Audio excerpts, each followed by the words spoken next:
Shri Ramachandra Kripalu Bhajamana Harana Bhava Bhaya Darunam Shri Ramachandra Kripalu Bhajamana Harana Bhava Bhaya Darunam Navakanjalochana Kanjamukhakara Kanjapada-kanjarunam Kandarpa-ganita Amita-chavinava-nila-niraja Sundaram Patapita-manahu Tadita-ruchi-shuchi Naumi Janaka-sutavaram Shri Ram, Shri Ram, Ram Ram, Siya Ram, Shri Ram, Shri Ram, Ram Ram, Siya Ram. Shri Ramachandra Kripalu Bhajamana Harana Bhava Bhaya Darunam Shri Ramachandra Kripalu Bhajamana Harana Bhava Bhaya Darunam Navakanjalochana Kanjamukhakara Kanjapada-kanjarunam Kandarpa-ganita Amita-chavinava-nila-niraja Sundaram Patapita-manahu Tadita-ruchi-shuchi Naumi Janaka-sutavaram Shri Ram, Shri Ram, Ram Ram, Siya Ram, Shri Ram, Shri Ram, Ram Ram, Siya Ram.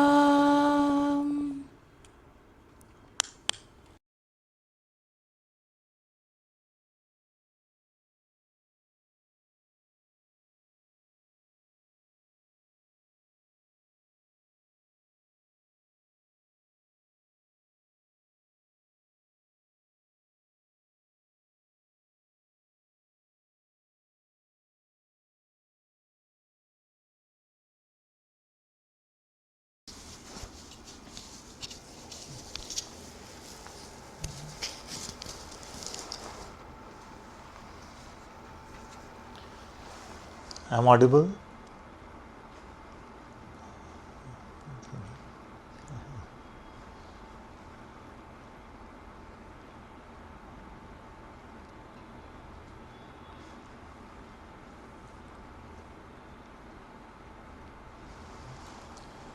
So I met this very nice lady in Mulchi. They were showing us around in the heat, so kind of them. So, and she had no context about me. Pratna just said that this is my Guruji. So she said, I don't believe in any God, but I'm very spiritual. And actually, I remember saying that when I started my spiritual journey. I remember saying that I am spiritual, but I'm not religious. So, what is going on in spirituality, and why do most of us, many of us, who are not interested in a sort of fanaticism, who are not interested in a pride of religion, who are not interested in saying we are better than others, you see, then why are those looking at this distinction between spirituality and religion to separate themselves from the very fangs of hatred or pride and I am better than you type mindsets? It is because the very basis of religion, which is spirituality itself. You see, what is the construct of religion? The moralistic constructs were just meant to help us deepen in our spirituality, and that is why they were provided. But what has happened is that those constructs about how we should live, what is the right way to do things, what is the wrong way to do things, all of that has become more in the forefront, and the spiritual aspects have been put in the background. Now, when we say, the other thing is, when we say I am spiritual, we are forgetting that spirit is special. Like, we are spiritual because of spirit, and spirit is special because it's the very presence of God. It is out of the phenomenal constructs of this world. You see, otherwise, what's so great about spirituality? If I can silence my mind for 10 minutes, what's so great in that? I may come back to thoughts again. If I can do some specific breathing technique, what's so great in that? You see? There is nothing special in the outer elements. It is all of these practices which help us meet that which cannot be met in the day-to-day empirical movements in the world, which is the presence of God itself in our heart. That is what makes spirituality spiritual. You see? So spirit means presence of God. So you cannot have a godless spirituality. You see? Now the problem is, we've taken God, who is the one God, and on the basis of his names we have decided to be better than others or to hate others. So if I call him Ram, Jesus, Allah, Devi, Durga, just names of God, how can we hate each other based on that? How can we think that in the same breath saying God is one, we then say, no, my way is better. So we get into these silly traps just because in different areas of the world, different cultures, one God was given different names. So the very design of our life, the very purpose of our life is to, we can either say, is to come to a realization of who we really are, or come to the recognition of God within ourselves. And both are actually the same.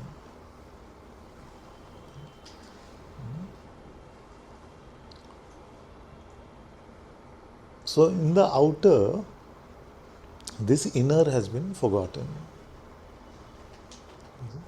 Who lives, who animates our life, who gives light to the universe, who designed all of this beautiful play which is happening, all of that is forgotten in the notion that I am just this body, that I am only this. So the path of jnana usually encourages us to find out who we really are. Who am I? And the path of bhakti usually encourages us to love God so much that we come to Him, come to a revelation of Him within our hearts. And who knew that actually both converge and are fundamentally indistinct? Although the pathways may seem to be distinct, but actually they converge at the same point.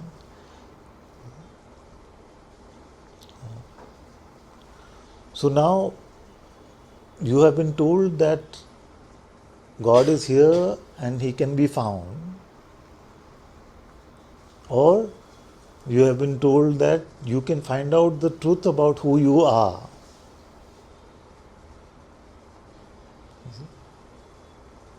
And I guarantee you that there is nothing more important to find out in our lives.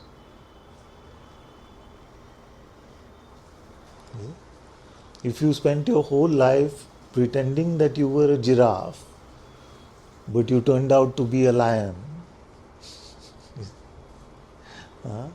or if you spent your whole life thinking that you have to live it alone, you are left all alone to deal with this little old me, has to deal with this massive universe and to deal with the struggles of relationship and money and health of the body and what is the meaning of anything.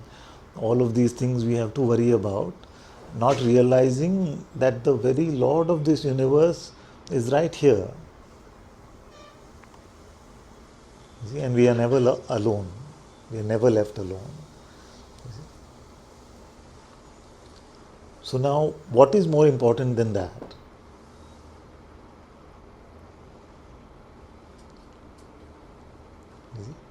So whether you call it jnana or bhakti, whether you call it self-realization to find out who the self really is, or you call it God realization or Ishwar Prapti, what can be more important than that?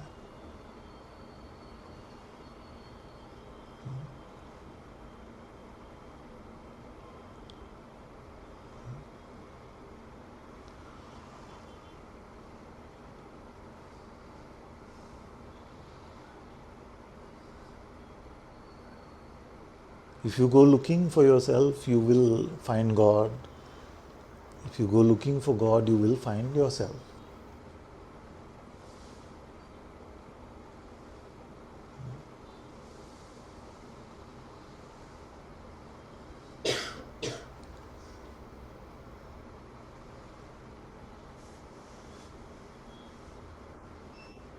Do we want to spend our entire life taking a made up identity about who we are to be our reality? Or do we want to really explore the reality of who we are?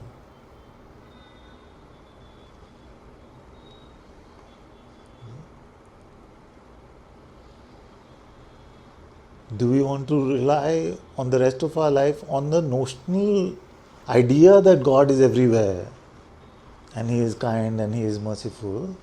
Or do we want to see that, come to the revelation of His presence and His reality for ourselves?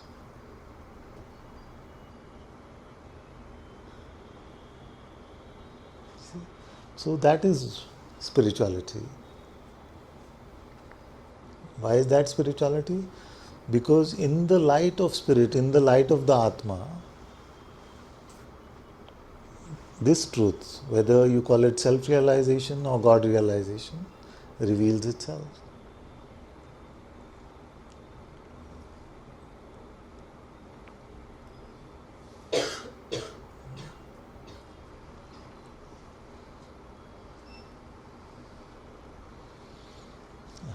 So in today's world, there is a fashion to say, I am very spiritual. You see? But without having the intention to meet spirit, without having the intention to live under the light of the Atma, in the love of the Atma, isn't that like saying, I am a restaurant reviewer but I haven't gone to a restaurant in 7 years?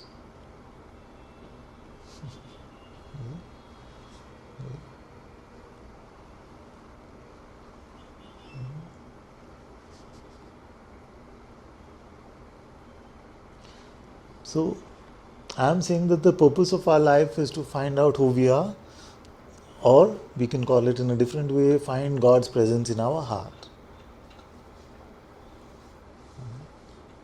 Do you have a better alternative?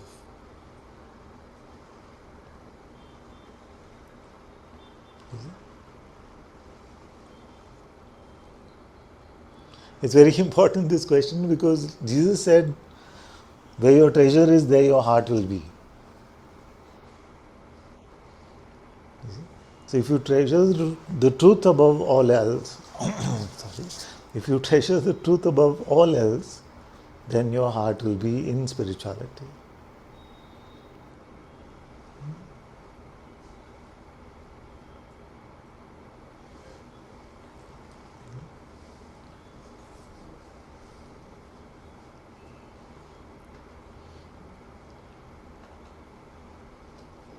So what is it that we really want?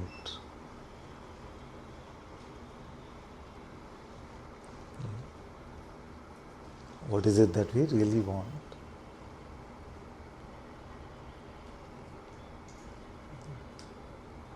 Once we determine that it is the truth that I want, or it is God that I want, then the tools can be provided. Then the pathways are many, and I'm happy to share a few.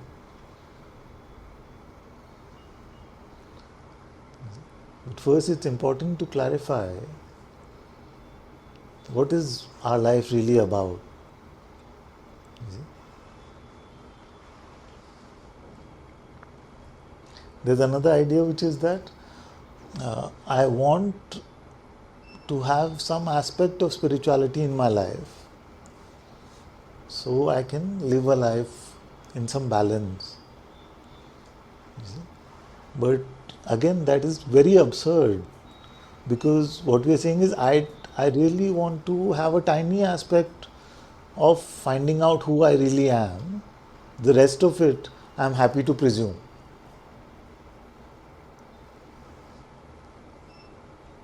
Are you getting what I'm saying? Because my parents called me a name, society told me that I have to live like this.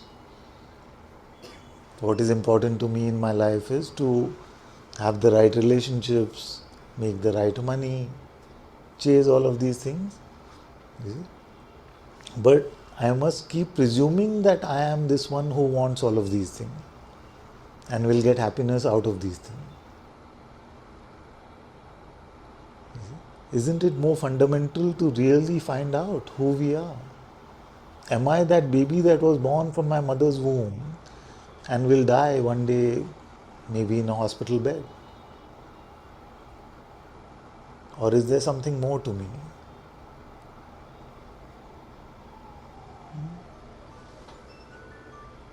Am I just the food that I've eaten? This body is just made up of all the food we've eaten. Or is there something more to me?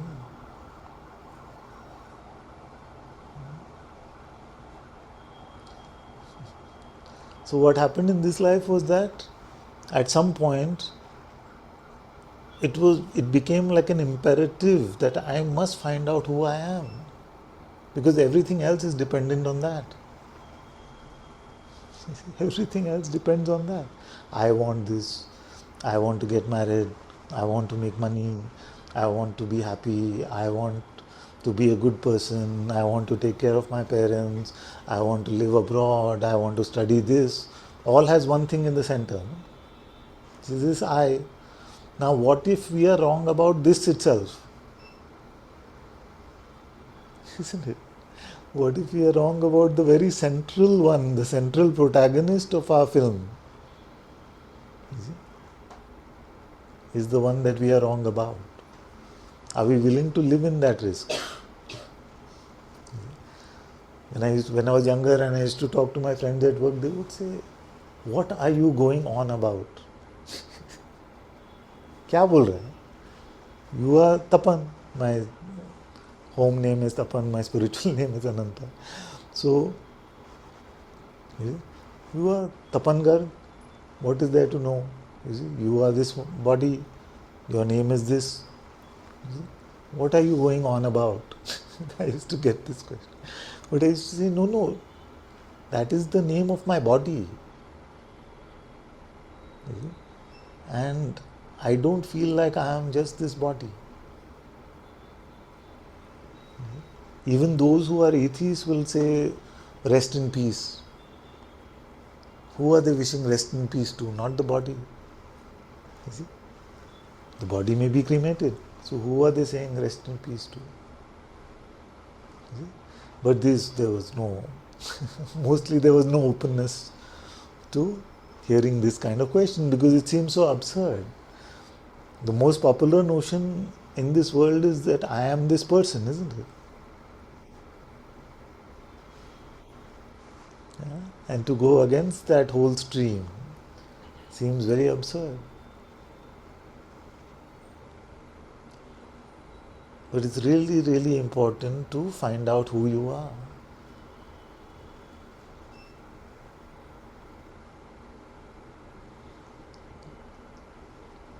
Because what if society, what if everyone around us, what if our own mental conditioning has got it wrong? What if I'm not Siraj?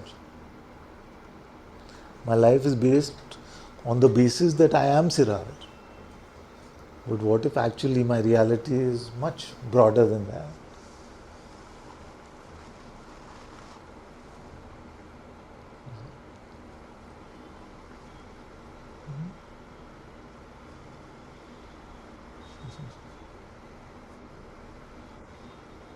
What are the two animals I used? Giraffe and lion. So, is it? So when we say, let me make it more stark. So let's say giraffe and caterpillar. Suppose that you always believe that you're a caterpillar, but you're actually a giraffe. Yeah? Will you say that I will put 10% of my life into my true giraffe life, but 90% let me hedge my bets and be a caterpillar, just in case? Is it? Can't be done like that. Can't be done like that. The false has to make way first, you see, before the truth will reveal itself. If you keep emphasizing on the false, if you keep living the false conditioning, then we don't create the space for true revelation to happen.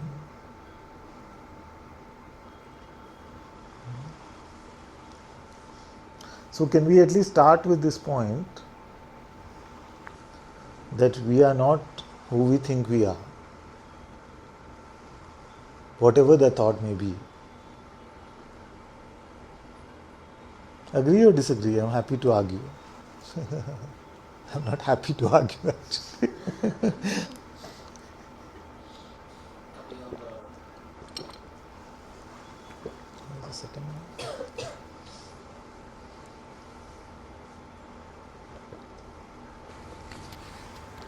It's exactly the opposite, right, Father? There's actually no argument if I have to prove to you Yeah, that there is such an entity called Naren, and if so, what is that? exactly.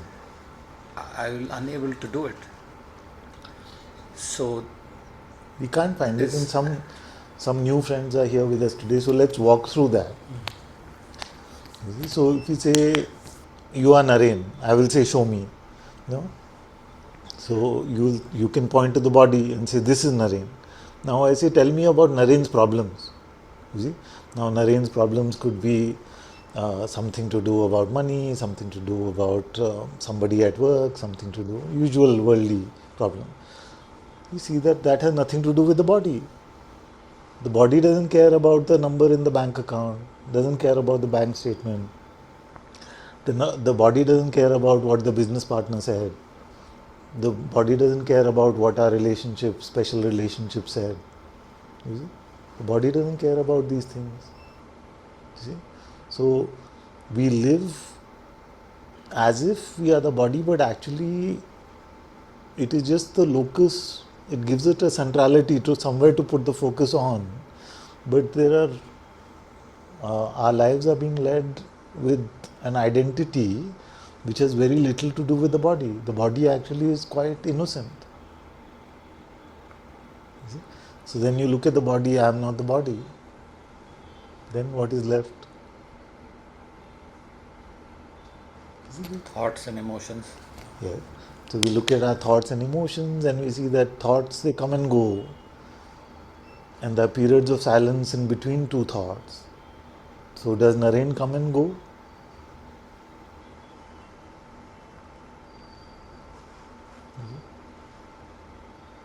That is not a reality. These thoughts are perceived by us. But I am not my thoughts. You see? So they come, they go. Our emotions are similar except that they linger for longer. And they have a different energetic signature. They taste different. You see? So emotions also come and go.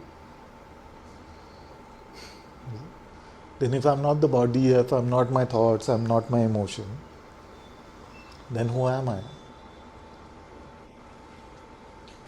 I was recently just talking to a couple of curious friends, and we've talked about this before, and the default answer is, so I must be my brain, just because of conceptually what we've heard.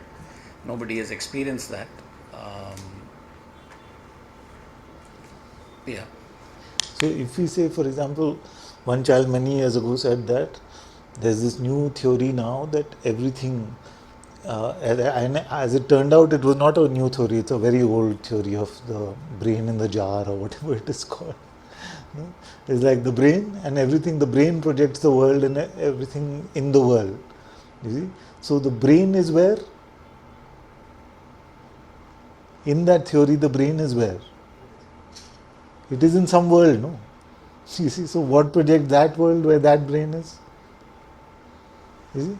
So it's very absurd. Like there's a brain just where? In limbo. What created it? Where did it come from? Who made? No. So the whole world is a projection of the brain, and the brain is from where? You see? So that's absurd. So you could be a brain surgeon in your dream. You see, and you're doing some brain surgery. You see a patient's brain. You see, is that part of the same dream or it has some extra? You see, projective capabilities. So this brain idea is quite strange and absurd, because for the brain to exist independent of this world, it needs to have a different world where it exists. You see? So unless our whole theory is that there is just one limbo of nothingness, and there in that somehow from out of nowhere a brain was formed. That's very absurd. No? Like, from where did it come from? Where did it get its intelligence? There are theories like that.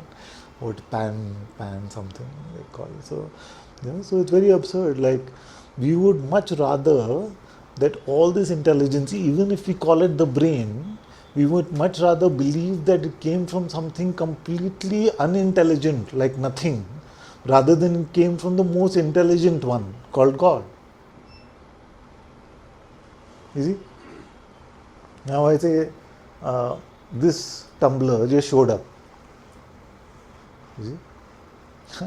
And if I was that kind of teacher to say, just showed up. Then you say, but how can it just show up? It must be, the glass must have been produced first, then the glass must have been blown. I don't know if it's blown glass or what it is. So you will say that it must be made of other substances. No? You see? But when it comes to the universe, when it comes to the brain, the projective capability, you would rather much believe that it comes from nothing, like a random act of nothingness, rather than a greater intelligence producing I don't want to say lesser, but an intelligence. And then lesser may sound insulting. So, now, isn't that absurd? Just absurd. And we would rather, I have spent 23 years of my life as an atheist. So that atheist boy would much rather have said, yes, all of this great intelligence, nature, electricity, light, sound, all these forces, millions and millions of things that we can't even fathom yet, I would much rather have said, yeah, it's just a random act of nothingness, rather than saying that if all of this seems to move so intelligently, it must be coming from a greater intelligence. So if all of this is from the brain, where is the brain from? We're not saying that the brain is the first cause. Like, who could, like, what is the first cause of the universe? We can't say the brain. No?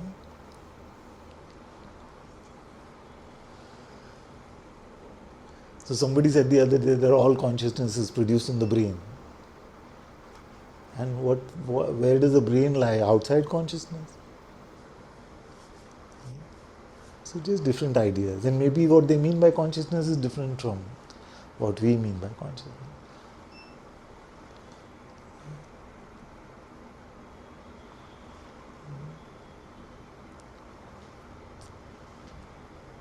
So really this exploration of who and what I really am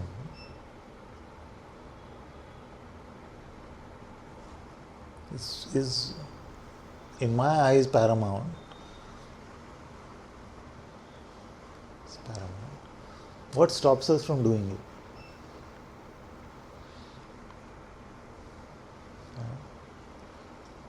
Some people endeavor to do it, and then they may come across, let's say, Advaita Vedanta, and in Advaita Vedanta, they may read that I am Nirguna Brahman. Done. So then is the mystery solved? Because you read that I am Nirguna Brahman, or I am pure awareness itself. So, just like we were told, you are Tapan, you are Ananta, you are Mazar, you are Shiv. We were told and we accepted that because it came from credible sources close to us. We accepted this.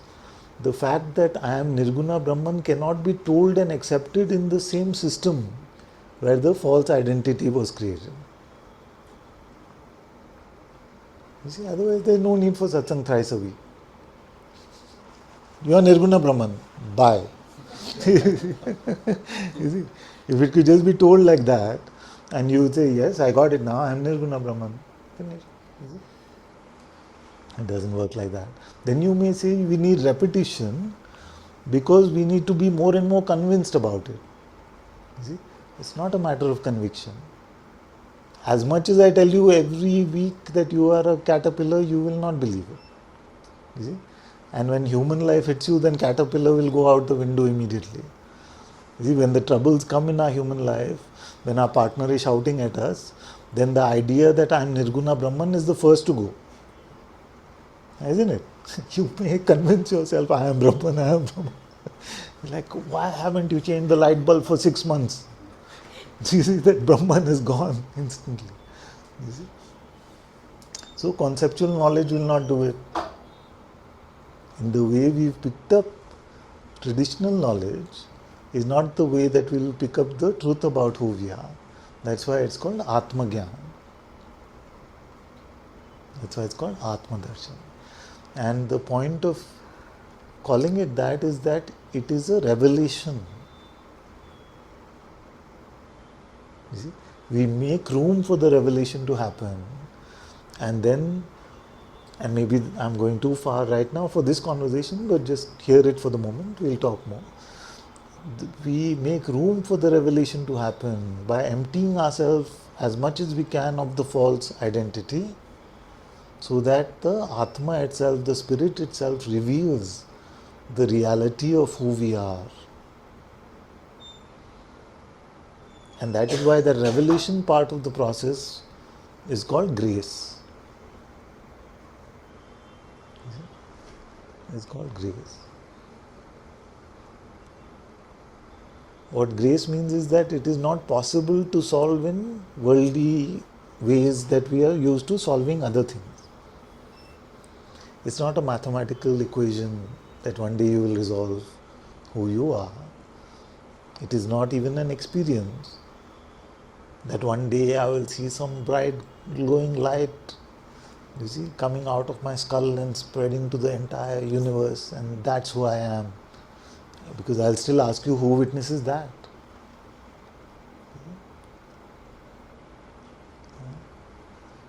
So it's not a question of phenomenal experience, nor is it a question of intellectual understanding. Have I gone too far? So if it's not a question of these two things, then what is it a question of?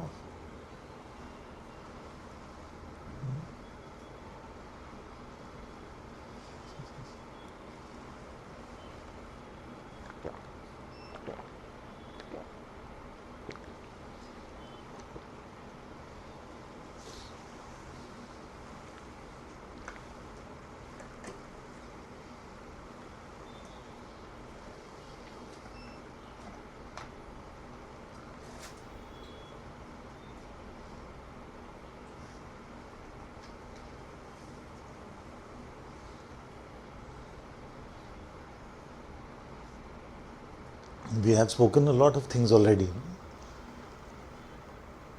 There is God, He is reality, His presence is called Spirit or Atma. God is one. That one has been given different names. But the names, just because it's been given different names, doesn't mean that they are different gods. Then why give them different names? Why give God different names? Now that all religions agree there is one God, why can't we just agree on one name?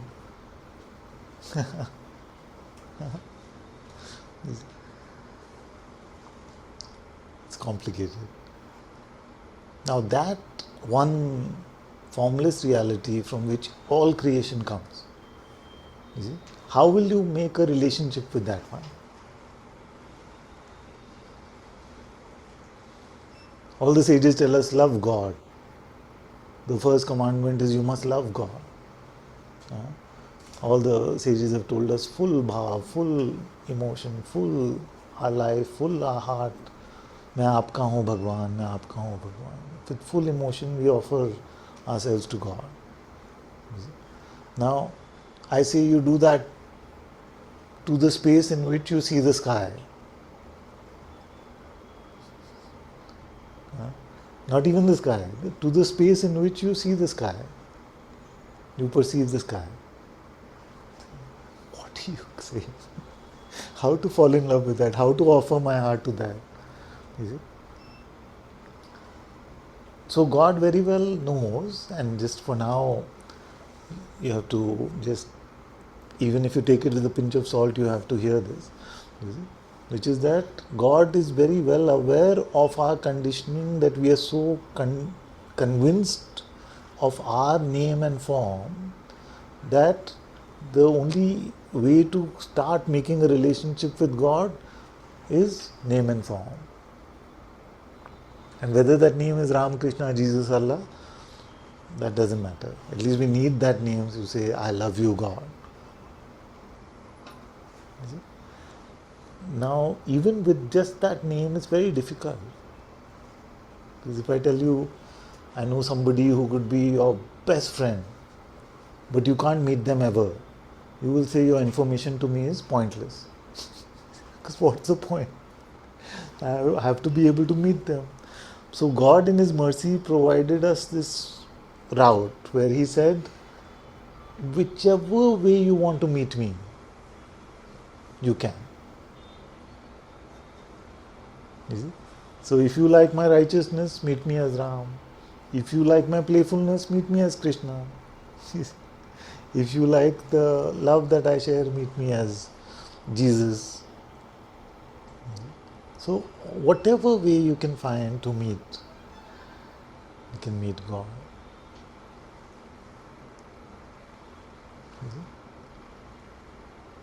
Somebody wants to meet God as the loving mother, so they call her Devi Ma.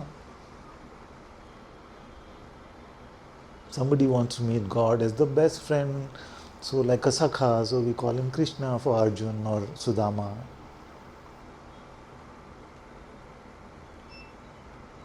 He in His mercy has made Himself available to be found, to be met in this way and to be loved in this way and to reciprocate that love in this way.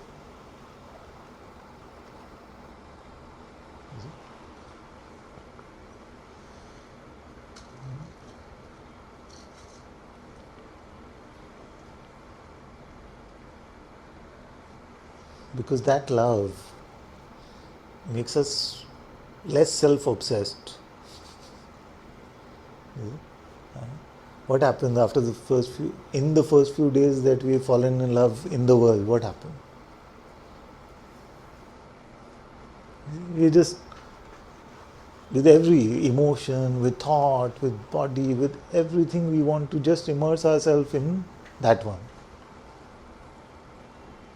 Isn't it? Yeah. So at that time we are unselfish. If our beloved says, can you do something? If our some other friend said, can you do this for me? You'll say, no, I'm very tired. I want a bit of that. We've just fallen in love with someone and she says or he says, Yes, yes, yes, anything for you. My life is yours. Like that. You see? So that kind of loving response is very difficult for us to the formless one.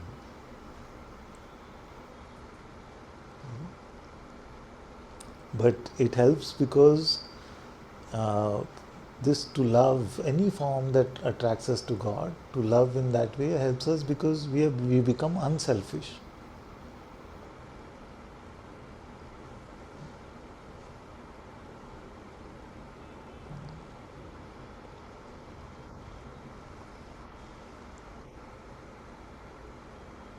So if you want uh, some special 7 course meal at a fancy restaurant, but we keep stuffing ourselves with Maggi noodles, you see, what will happen? You see? So if you want the Lord of the universe, or if you want to know who I really am, but if we keep stuffing ourselves with false identity, there is no space for the truth to reveal. When will you eat the fancy meal, gourmet meal? The stomach is already full with Maggi. Not. Okay, Nestle, don't sue me.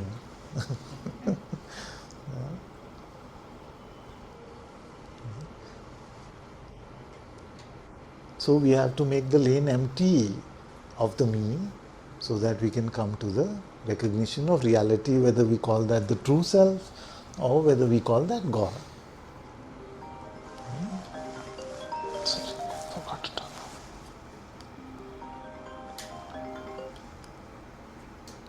Blinker is on. It's ringing on my computer.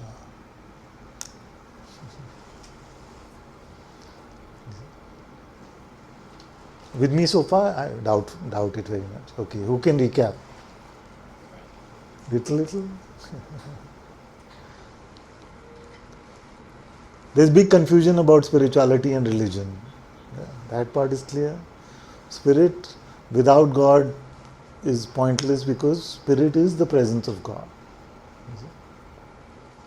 The identity that we've taken ourselves to be actually does not exist.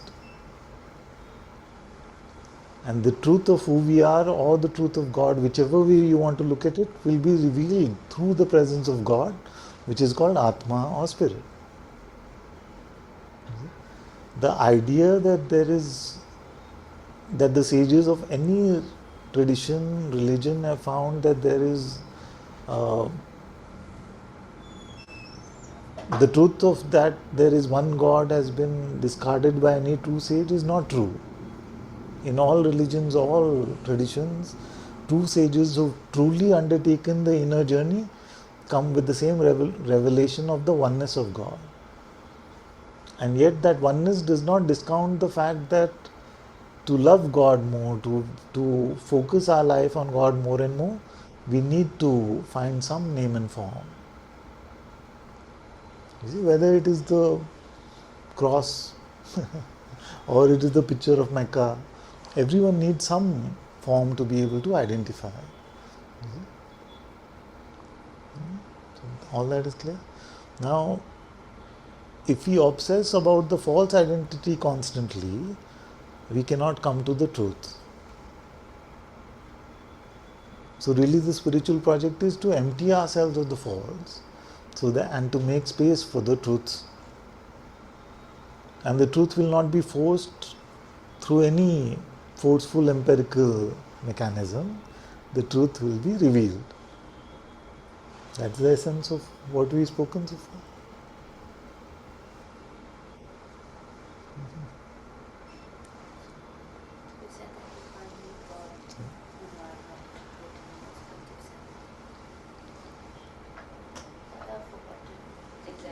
Said, but No, you, don't worry. Paraphrase is okay.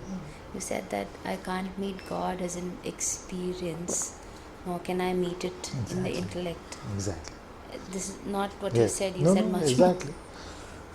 So if I just told you that you are Nirgun Brahman or the reality of God is Nirguna Brahman, you see, or if I just told you God is the highest, the most intelligent, the most merciful, you see, that telling is not a revelation. It doesn't become the reality of our life. You see? And even if you had experiences where you saw some phenomenal experiences, every phenomena comes and goes, and therefore it is not the ultimate reality. So I hope after hearing all of this, you are stuck. Because if you're not stuck, then you haven't heard what I've said. You should be stuck, no? If I can't think about it and come to the solution, and if I can't even rely on my phenomenal experiences, then what do I have left?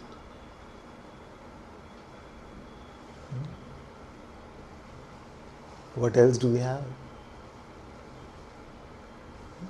That what else is called Atma-Jnana. It's called spiritual insight, intuitive insight.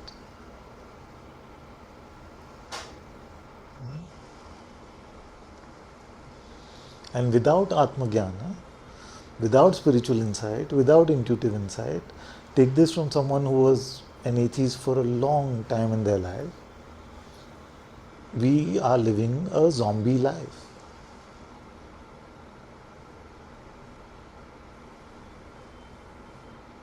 Just like a giraffe leading a caterpillar life, thinking that they are alive, thinking that they are running their life, thinking that they are achieving their goals and ambition, but just on a straight pathway to death. Then none of what we have built up materially we can carry with us.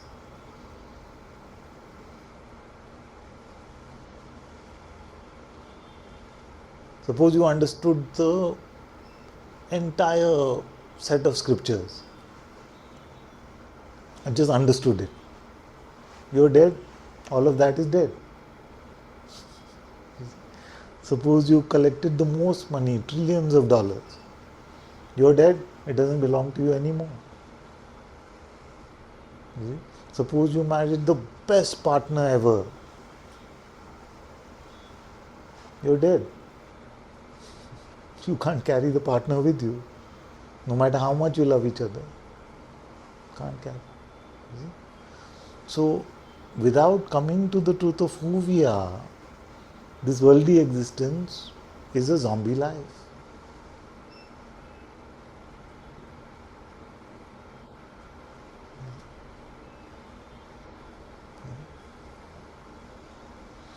That is why mostly we are live in a deliberate forgetting of the fact of death. Even in a family, if you try talking about, no, chup bolo, chup, let's not talk about death. You see, it's a scary topic because it shows us the futility of most of what we are doing in our lives.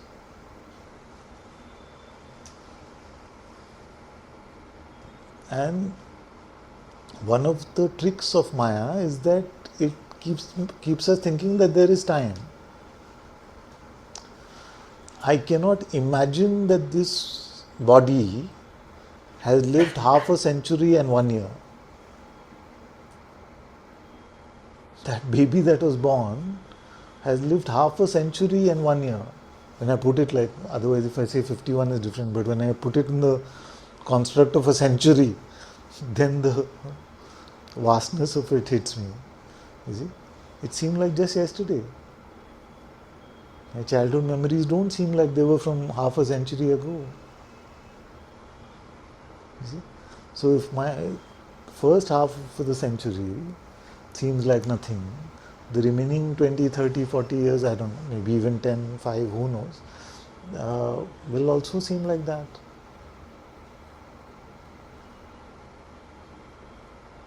You see? So this delusion actually that we have time, and this absurd notion again, which is that let me live like this in the false identity, before I die I will come to the truth of who I am. So let me live all my life in the false, and right at the end I will come to the truth. No, why don't you find the truth now and lead the rest of your life in that truth of who you are, instead of the false.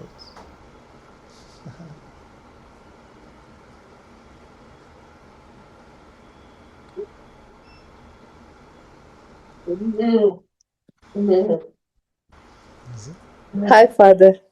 Give me a minute, my dear. We have some visitors. Sorry? Give me a few minutes. We have some visitors. Yes, So, we'll start. yes. So I cannot overstate the importance of this spiritual journey.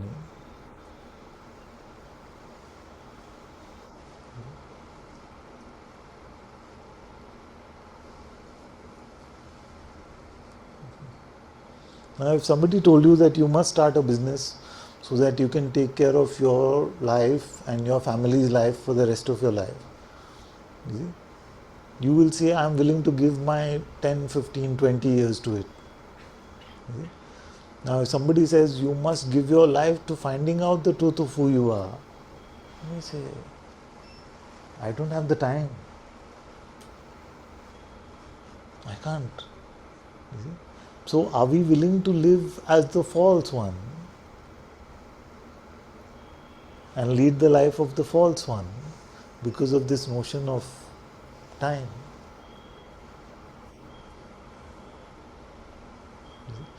So the sages have told us, forget about material wealth and material things, you build your spiritual wealth. How will we build our spiritual wealth when we are not interested in spirit at all?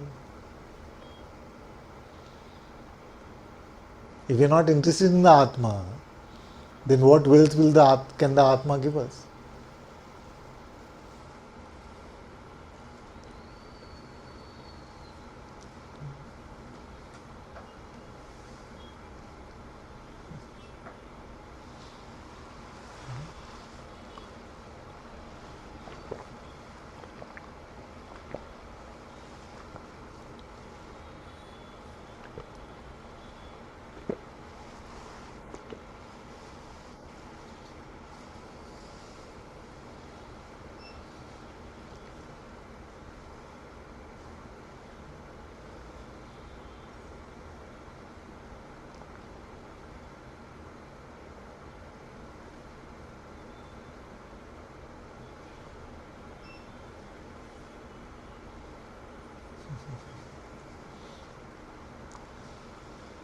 So let's suppose for a moment that this is utopia and I've convinced all of you that this is the most important thing.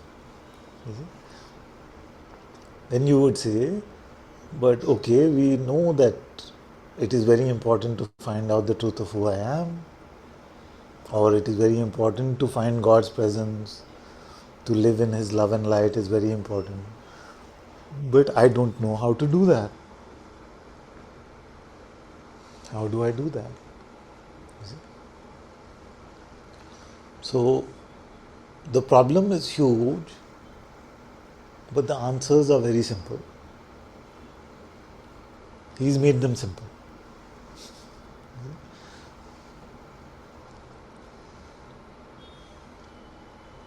The first way is to just sincerely ask yourself, who am I?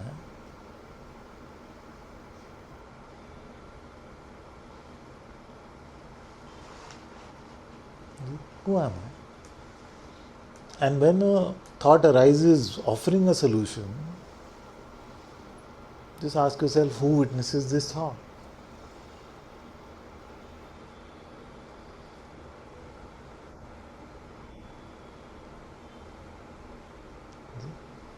Now, the steps are simple. You see, the steps are simple. But because remember that the answer will be a revelation, and we have to what happened in this process? We did not get involved in the false identity. We did not get involved in the false identity because false identity is created by attention and belief on the thoughts. So when the thought came, we said, who witnesses this thought? I am not buying your story about who I am, whatever story the thought may be saying. I want to really check on who I am. So we are not taking up the false identity, leaving the lane empty for the revelation to happen.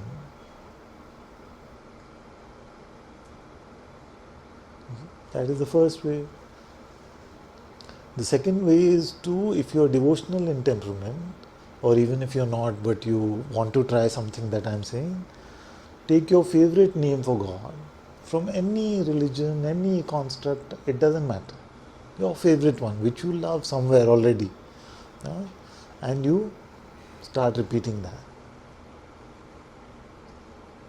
You start taking God's name. When you start taking God's name, then that will teach you what to do next. It will teach you how to take it with love. It will teach you how to take it with remembrance of His presence. It will teach you all of that. But for the moment, start taking God's name. What happens in that? Again, you are not obsessing about the false one. You are not going me, me, me, me, me. You are going Ram, Ram, Ram. So in that taking of God's name, and many other beautiful processes are unfolding in that, but I'm just keeping it simple. Just keep taking God's name as much as you can. So if this seems difficult, find out who you are using the self-inquiry, which I explained. If that seems difficult, take God's name.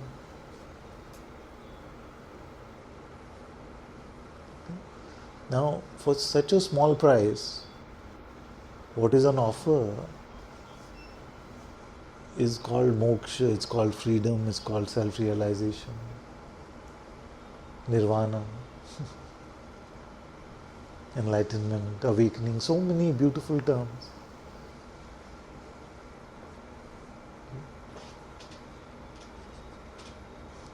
You would have to spend a lot more effort to get into the best college if you wanted to get into.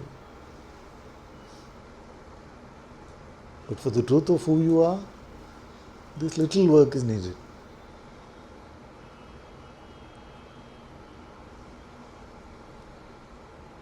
So these are time-tested, very old. The inquiry, I think, is first mentioned in the Mandukya. Yajnavalkya is in which one? Possibly in the Mandukya Upanishad. And taking God's name is all throughout all spirituality. There's hardly a spiritual religious path which doesn't have the pathway of taking God's name. So both are very old and time-tested pathways to God. What is more important is that you remember the importance and the prioritization which I have told you. Because if you leave it for later, it will always be later, and soon will be dead.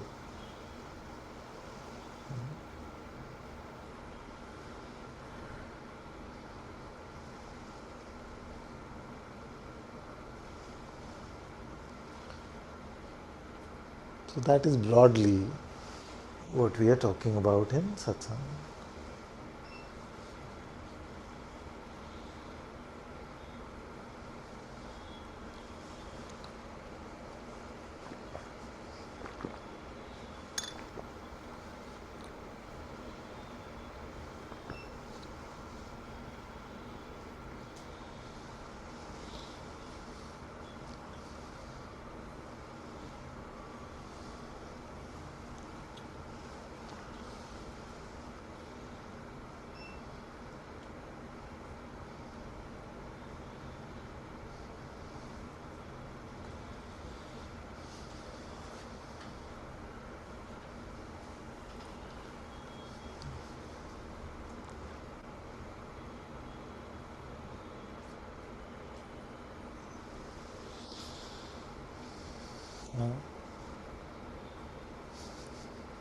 Everyone looking a bit scared. Was that too scary in my monologue?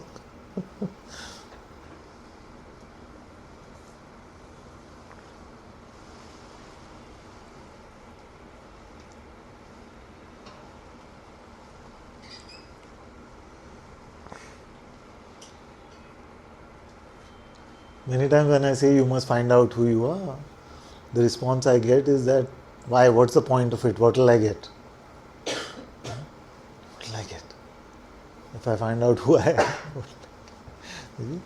So, you will get the complete absence of suffering in your life.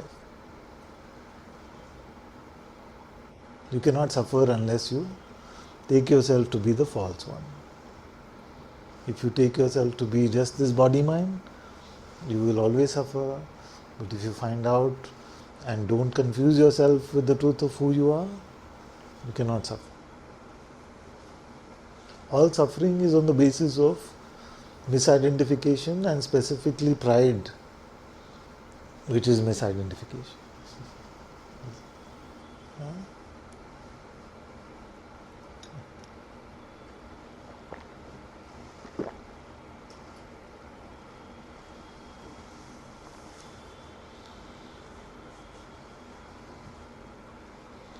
Who is that you will get that? We'll talk about that later.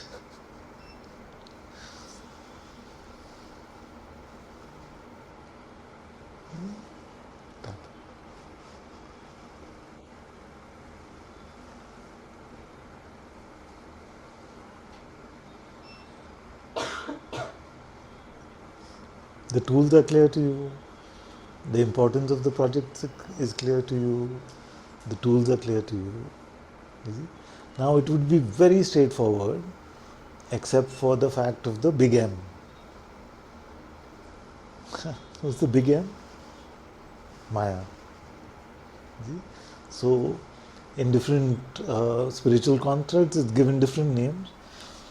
I prefer Maya, which is that force which sort of is designed to keep you stuck in the false identity by constantly forgetting the fact of death, forgetting that we are not this body mind, forgetting the reality of God, just keeping us caught up in identification. So it may happen that you heard satsang like this, you felt very inspired. By the end of satsang, you feel like I want to devote my whole life to finding out who I am. You see? And just then, just as you're leaving satsang, you get some news which pulls you back completely into the identity. Like, no, all this can wait now. This is urgent, important. So that forgetting of the true project of our life, the forgetting of the design of our soul, the design of our Ananta-Karna, which is designed to rest in God, to be in God, the forgetting of that and the reliance of a me, the constant reverting back into this me mode, that is the play of Maya. So Anandamayi Ma, who I revere a lot, she said Maya is Main Aya. So when the me comes, we are in Maya.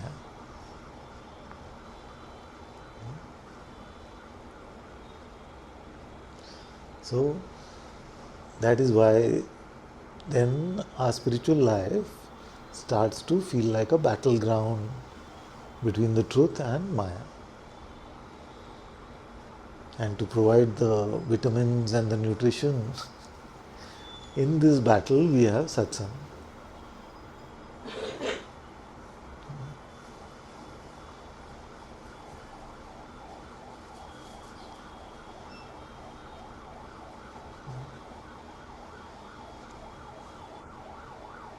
So the satsang is actually not a discourse, although I can't say that today. It's not meant to be a discourse. It is meant to be that which gives you a taste of what you will find with your Atma within.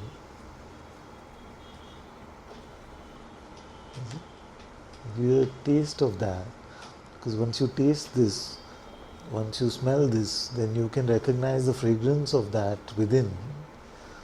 And the true Guru actually is sitting right there, which is the Atma itself. So the outer Guru is only an instrument of the true Guru, which is right there in your heart. So coming to satsang is just 1%, less than 1% about the words, but more than 99% about the fragrance that you are immersed in the love that strikes you in your heart. Because once it strikes you there, then that becomes your internal compass. Where should I focus? So when identity comes calling again and tempting again, we don't go full throttle towards it. We stay in God's light, we stay in God's presence.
Now, one of the tricks of Maya is that it will make you find out more and more about the medicine, which is the tools, rather than taking the medicine.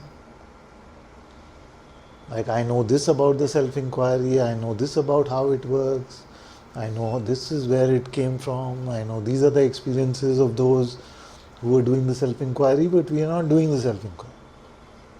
See? And I know that this sage was saying, do the name of God, chant the name of God, remember the name of God.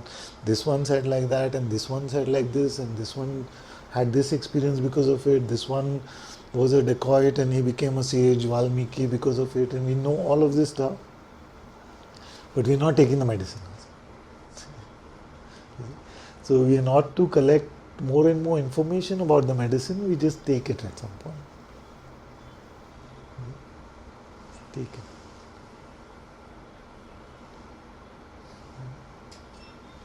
If there is something that becomes an obstacle, if something stops you, if something blocks you, then of course we can talk about it.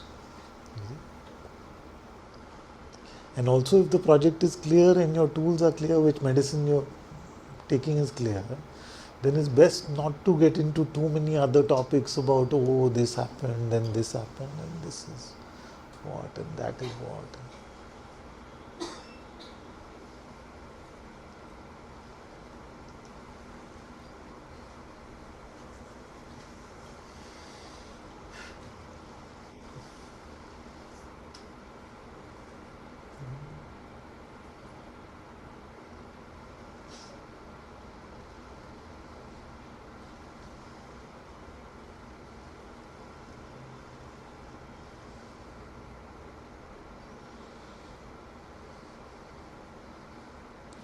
So those of you who've been in satsang long enough,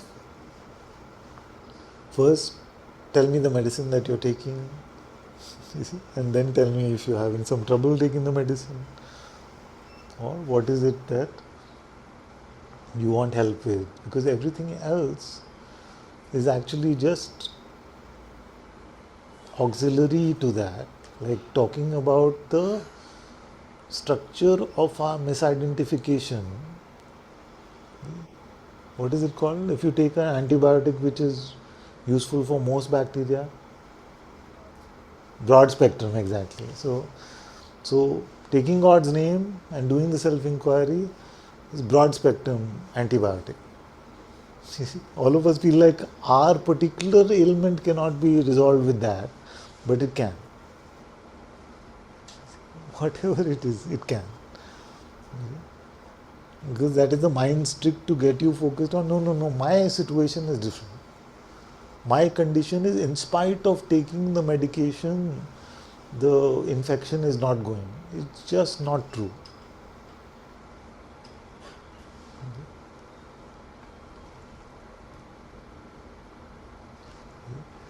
So somewhere we may be getting into more self-concern than actually taking the medication. Evaluating the me more than resting in the truth.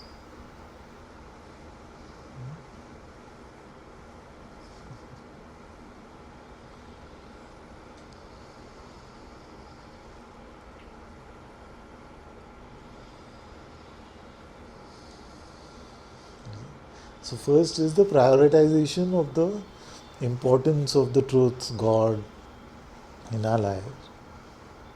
Second is the following to the best of what we think we can do in taking the tools, following the tools, taking the medication.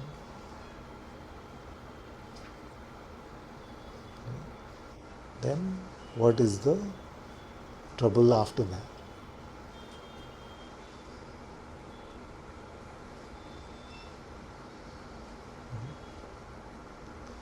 But mostly what happens is, yes, nice talk.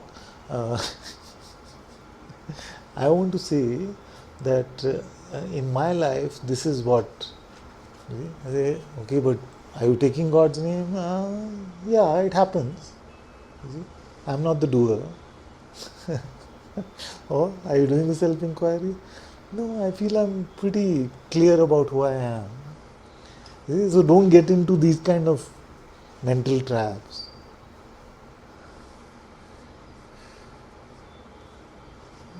Take the medicine. Don't think about the medicine. Don't write a book about the medicine. Don't try to figure out how much you know about the medicine. Take the medicine. Who are you?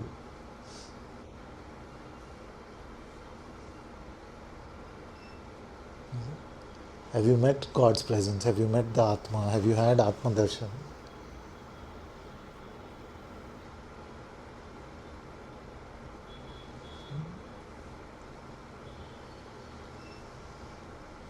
When your eyes become so clear, then everything else that is needed will be given to you.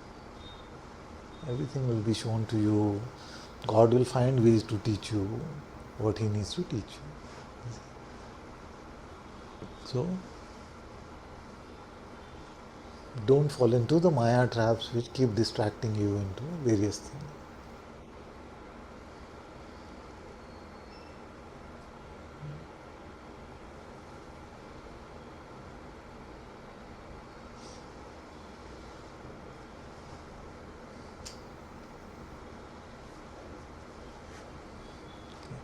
So mostly I want to be able to help you with the medicine that you're taking, the tools that you're using. If you're having some troubles with that, if something is getting in your way,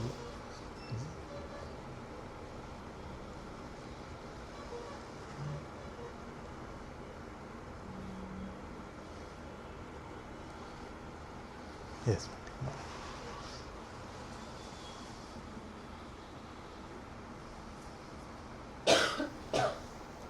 Okay, let's take this example. Father, on this line of knowing versus taking the medicine, may I ask if coming to satsang versus sadhana, which one should be more important? Take the medicine. You see, this is a very good example. Just take the medicine. Take God's name or do the inquiry. You see, the mind will keep making these constructs of this versus that, that versus this. Do the inquiry or take God's name.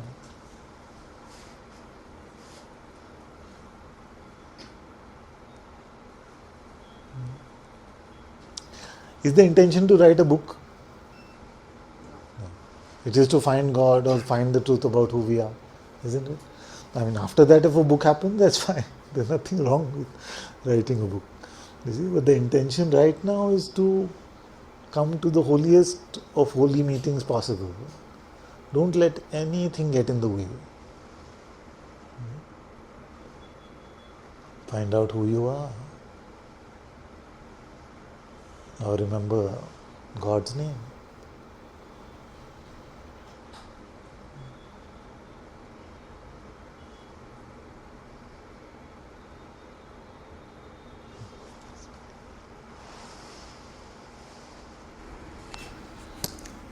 The medicine that I have been taking has two aspects: Yeah. taking God name Yeah. and staying in the sense of I am. So earlier I used to think if both of these are to be done separately. Both of these are? Both of these are separate and Yeah. cannot be done together. So one day I experimented. It was the best combination. Yeah. It's to like in Be As You Are, Bhagavan says think I to the exclusion of all other thoughts.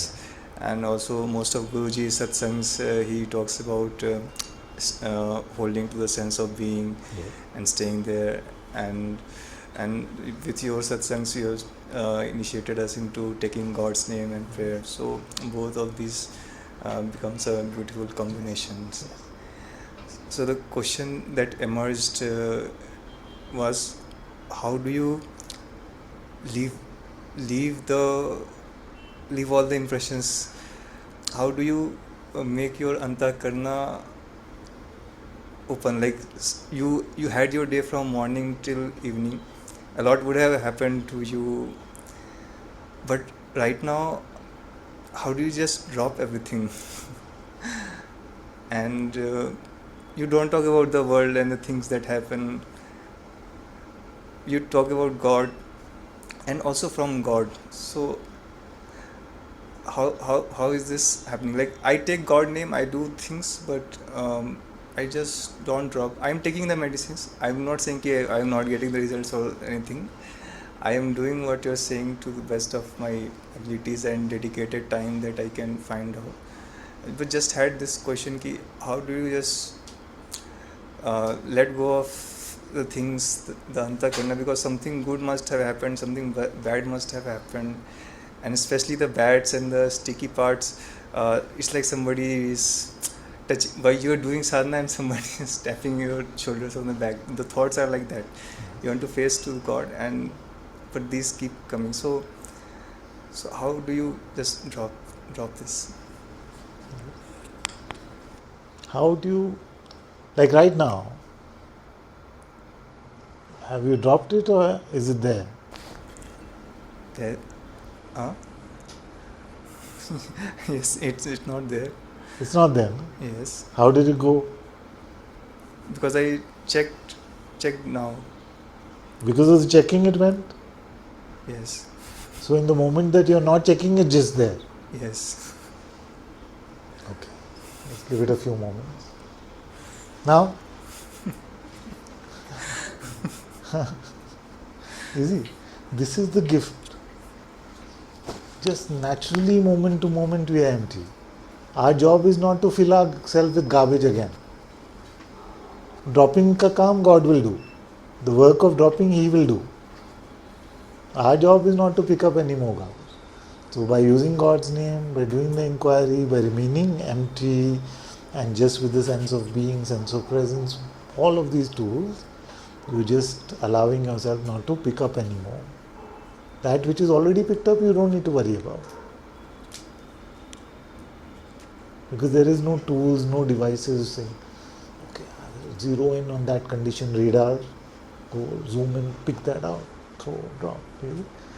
As you remain empty, you will find that sometimes you have some release, sometimes you have some crying coming, sometimes you may feel like uh, your throat is being squeezed sometimes, many of these things will happen to just release what has been pent up in our antakarna. So our part in keeping our antakarna empty, clean, open, shuddh, is to not fill it up with any more garbage.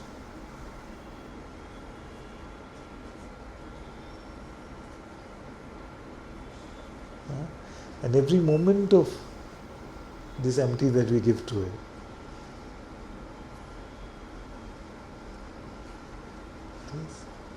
just cleaning up. So The so false not cannot survive or grow without reinforcement. so if I don't turn back to the thoughts Yeah, and stay exactly. focused. Exactly. God will take care of the one who's tugging at you. He'll be pulled up.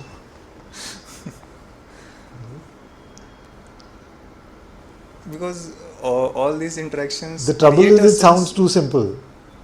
Yes, it Yeah. sounds too simple and it sounds too irresponsible.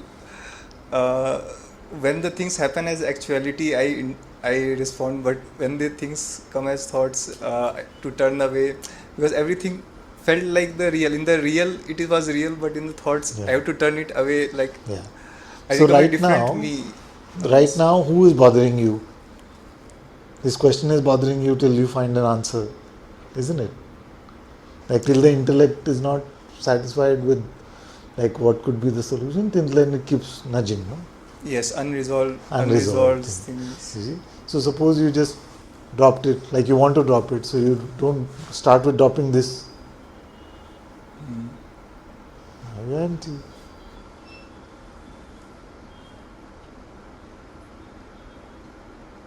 see?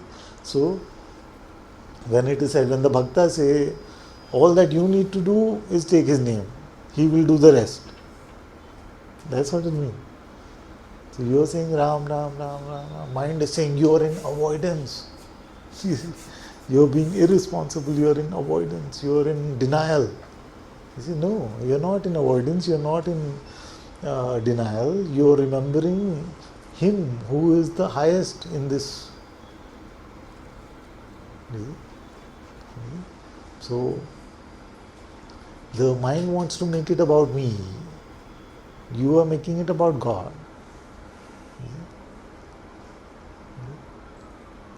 So, if you keep making it about God, there is no denial there.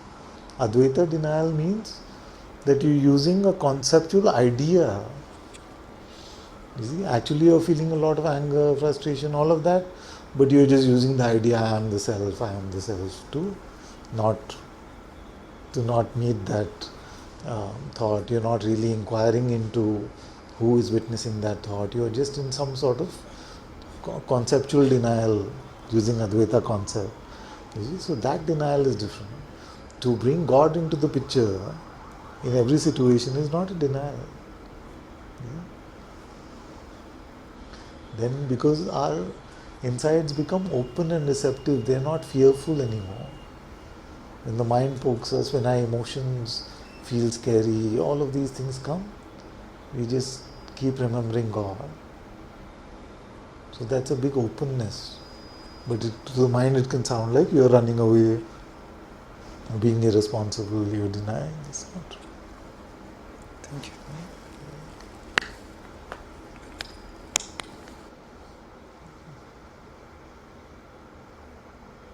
So if there was something bothering you and you just kept using a concept like I just keep taking God's name, but why like this? Your life is such a mess. What's happening? All I just keep taking God's name.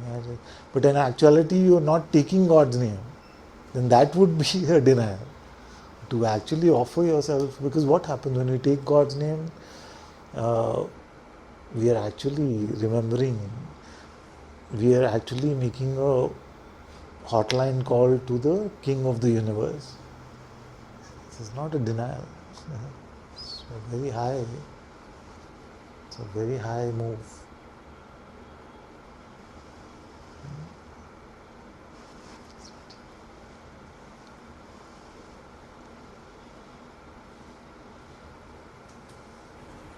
Father, your first question, that is God your priority? I can't say 100%, Father. So very lost also, but Yeah, that's why I'm saying in Satsang, so that I inspire you, I push you, I prod you. Yes, Father. And every satsang does push, like ye karna hai. And the medicine I'm taking is God's name, and either the ADS or name, Vithala name, and like how he was saying that he feels that okay, somebody's tugging him while doing the prayer, focus prayer. I feel that when I go to that thought, that story, I don't sometimes realize, like just like some gone to some scene, and how did this appear? But do come back. I'm like, no, I won't. Like him and love him.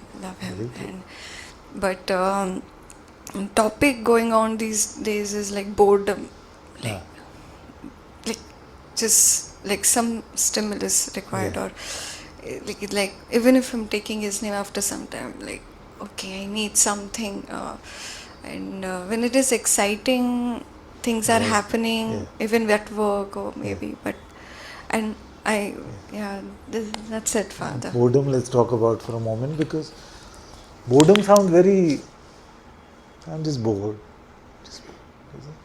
just like that. But actually, it is one of the biggest tricks of Maya. You see, what it's actually saying is what you are, what is not enough. What is actually saying, what you are, what is, in spite of the remembrance of God's name, is not enough. Something, kuch karo. Make something exciting, is it? Do something fun, like this kind of thing. So that means that when we buy into the notion of boredom, we are buying into the notion of our limitedness and the limitedness of God. That on top of this, something has to be added for it to be good enough. Isn't it? So that's a very absurd notion. The more you will take God's name, the more you will love Him. You will just immerse yourself in more and more of that love, that the mind will not be able to convince you that this moment there is something missing there. You will, like, boredom will be a story which dies. You might find it strange, but it is not a natural way to live, to have this idea that I am bored. Because boredom is a big resistance to what is. You see? And especially now that you're saying that you're taking God's name, you're trying to love Him also in your heart, then what can it offer you which can be higher than that, or more exciting than that, or bigger than that? You see? So it just says, no, entertain yourself, take a break. No, and this happens with me also. I'm not saying it. It just says, take a break, do something. You see, like that it offers. But this will become quickly seen through, because once you really examine the message behind the term boredom, like what does boredom mean? Why should we be bored? You see? Like what if you were to expand the term boredom, what would you say?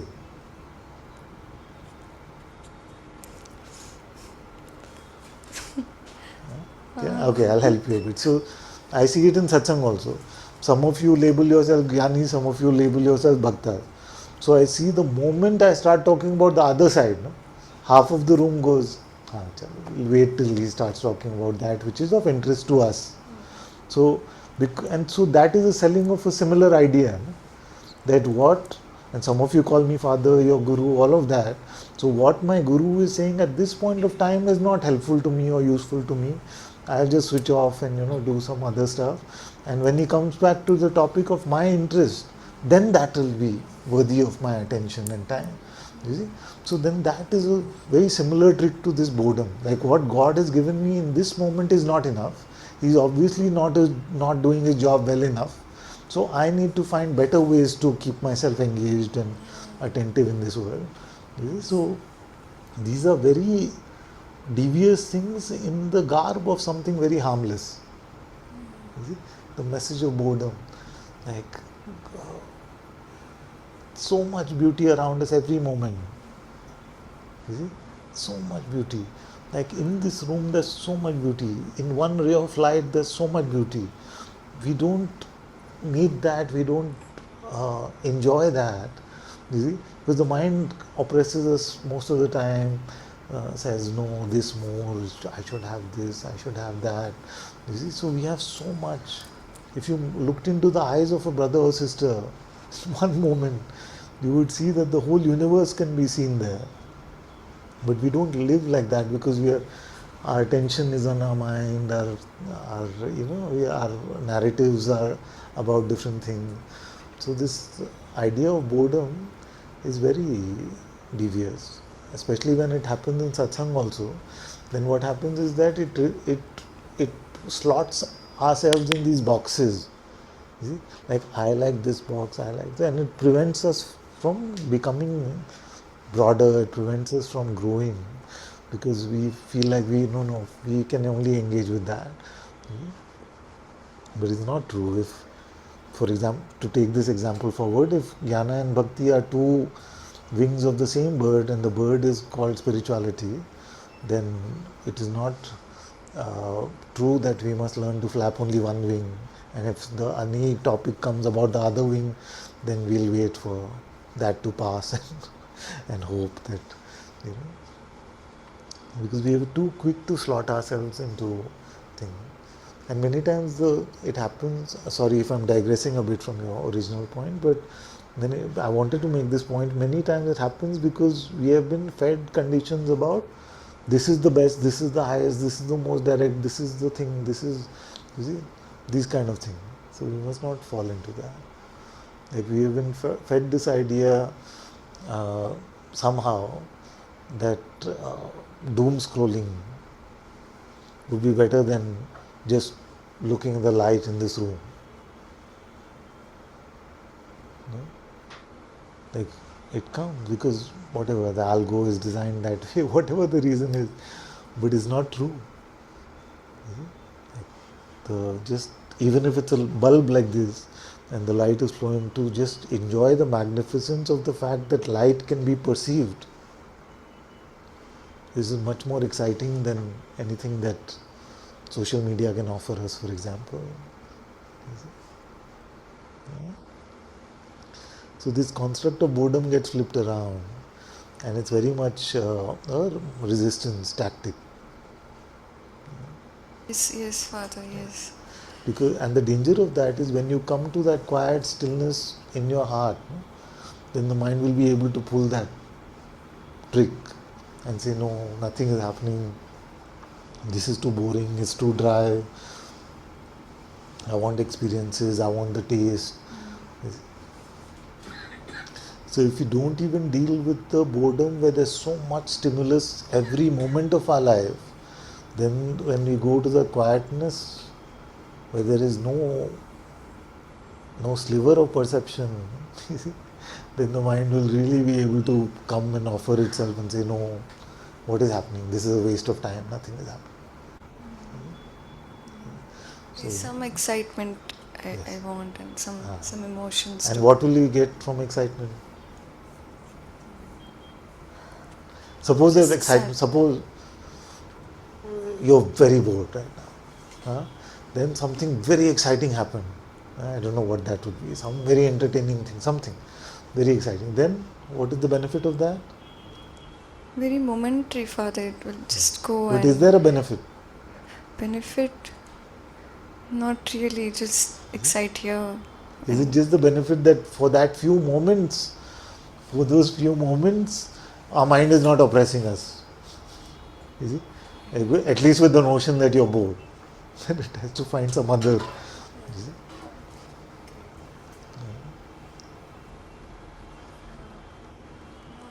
No. What happens? Like what is the when you feel well entertained, what is the benefit of that?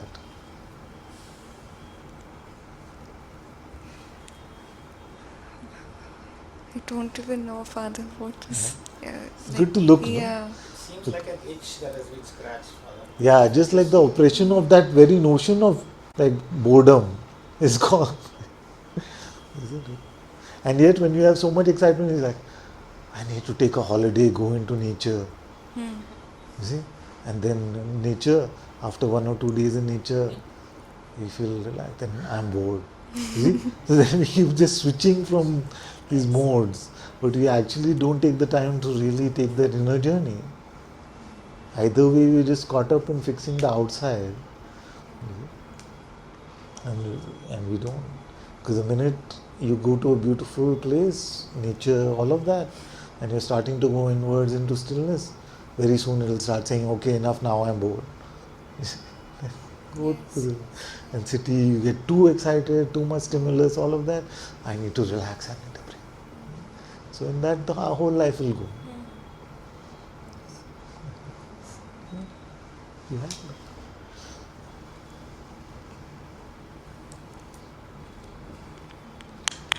So if we are going to use our intellect, sometimes we can use our intellect to really decipher some of these terms. Like, what do we mean by bored? What are we actually saying? We're just saying that what is not enough.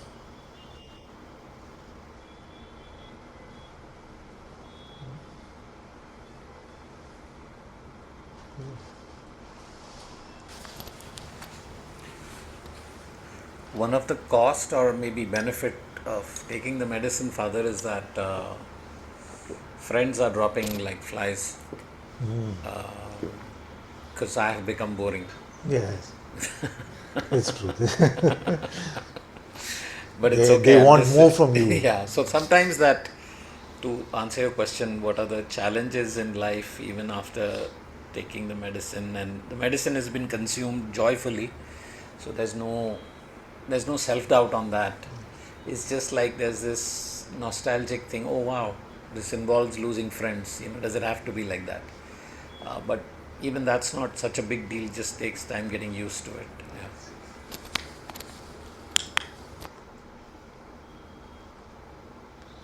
I think many times, like what we call friendship is a very broad concept. Many times people are looking for validation of their way of life. Now, if you change your way of life, then you're not going to, in one way or the other, although you're not trying to be unsupportive, your very being now exudes a different sort of way. So then they will not feel validated for their way of life, that what they may find fun, you no longer find fun. And people don't like being around people who are not validating. So it feels like, because we are constantly, in a way, like very broad, primitive term to use is misery loves company. So if we're just miserable, why can't we just all be miserable together? You see, all have a few drinks and talk about our misery, so that we feel better. All of us are miserable together. One says, no, actually, I don't need a drink. I'm quite happy. You become weird. It is strange now. And I can somehow understand that, because that is the conditioning of that way of life. So, and sometimes some of the younger ones also go through this in a tougher way, because they feel like, I'm in satsang, but I have to hide my satsang life, and I have to conform with my friends, and I have to do things even if I don't enjoy, so I don't lose friendships. All of those things can be very strong societal pressure on us. But as we ripen in God's love, as we deepen in God's love, then we feel like, no, not at this cost. Not at this cost. Although at the same time, the benefit is that some deeper friendships are forming, Yes, exactly. more real friendships are forming. Yeah.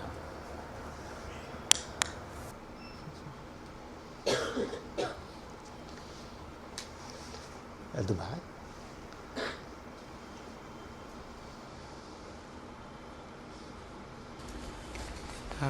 Father, so the medicine that I'm taking is ATS prayer in the morning.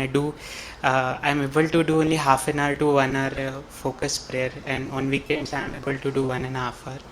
And during the day I'm doing Krishna arrow prayer, and at night Hari Part, like I've started. Very good. Hello.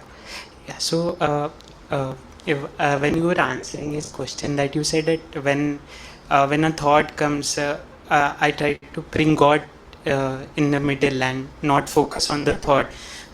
This thing has been very troubling me. Like, am I using God for feeling good, or am I just like only to make, only to be happy, and I'm making my worldly life better? So this thing bothers me a lot. I Yes. don't want to do that. It's very hurtful for me. Yes. But then, Okay, wait. Let's pause on this point. Why are we doing anything at all? To feel better or worse? To feel good or bad? to feel good. We do all our work so we have enough money so that we don't have to feel bad one day if we need some security, if we need some medical thing.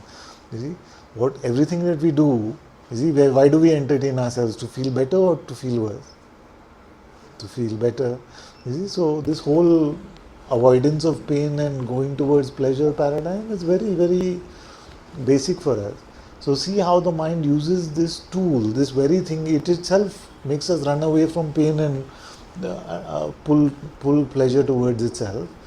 And if taking God's name is providing some peace, some solace, even I dare say some bliss at times, then it's saying, see, you're just doing it to feel good. So spot the tactics. Now you can question the mind and say, but everything you've told me in my entire life is so that I feel good. It doesn't work out that way, but that's at least what you promised me, isn't it? Right from lust to greed to hunger to everything it offers is so that I feel good. But the problem is its feel good doesn't last. So see how it is using this itself to say, oh, you're just using God to feel good. Don't fall into that trap. I need your permission, Father, that whenever such thing comes, I will still keep praying, and Yes. I hope I am able In to. your heart, you know why you're remembering God. Don't allow your mind to bully you using these tricks. Father, can I add one Please. more question? So one more practical thing that I'm facing is, like, during work, I am amazed actually. Like, I can pray irrespective of whatever is going on. Earlier, I used to not feel that I can pray in such situation, but I am seeing that however strong situation, I can still chant, and it really, like, helps to bring back me. But one thing that I'm seeing challenge is, like, to multitask. Like, many time I'm not able to do prayer as well as pray. So how to do that, Father? This is true, and this is a challenge for anyone. Like especially if you're working on spreadsheet and you're working on some calculation and things like that. You see? So the more all encompassing to your attention Maya is, the more gross we can use our mode of practice. You see? So if you're working on a spreadsheet which is using so much of your attention and cognition and using all of that, then use your mouth to chant. Okay. So then at least you keep yourself connected with God in some way, in this way. Otherwise, very quickly we'll forget. So that's why Hari-Part, Hari Mukhe Mana, Hari Mukhe Mana. Just if you keep chanting Hari's name with your mouth, the merits of that are uncountable. So just remember this, the more all-encompassing it seems for our attention in this thing, the more gross you can make your spiritual practice. So don't be afraid to whisper Ram, Ram, Ram, quietly. Thank you. Then you can stay in constant remembrance. And I'm not saying from any mastery of this, even I am learning to do like that. Thank you.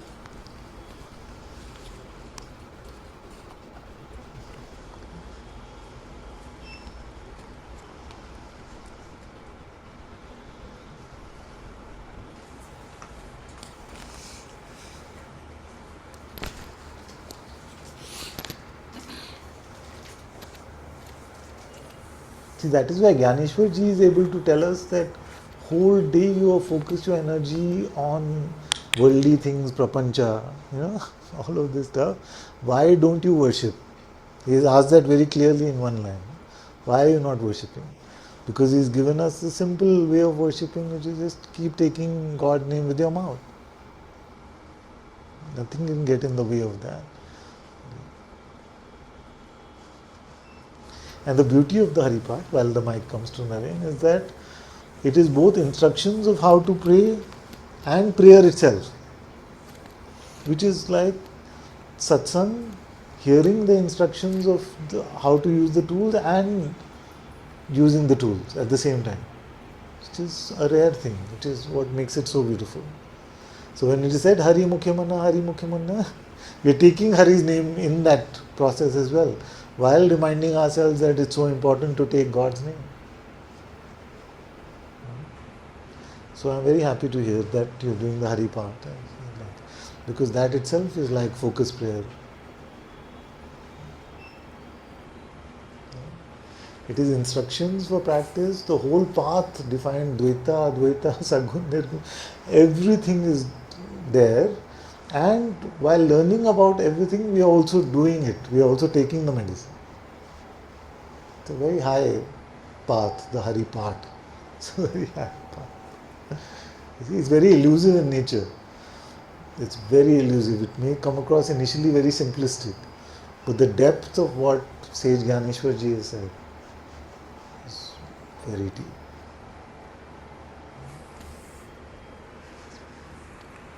Father, as I'm getting older, there's this desire or tendency to drift away from the city and be in the mountains or be in nature. And Come, we are going to Mulchi. yeah. So, I mean, my refuge has been Bhutan, so I keep going there. And like you said, could be just a way to vacillate from boredom. Doesn't seem like that anymore. Once upon a time it was like that, just this relief or refuge in that sense. And before there was some sort of self-criticism, you're trying to escape city life, and father lives in Bangalore in a full chaos on Wind Tunnel Road. Anything can be done anywhere. So it's not like I'm suffering here in Bangalore or anything, but it's like what you said, don't put garbage back in. And I find it a little hard just by environment to keep that barrier closed.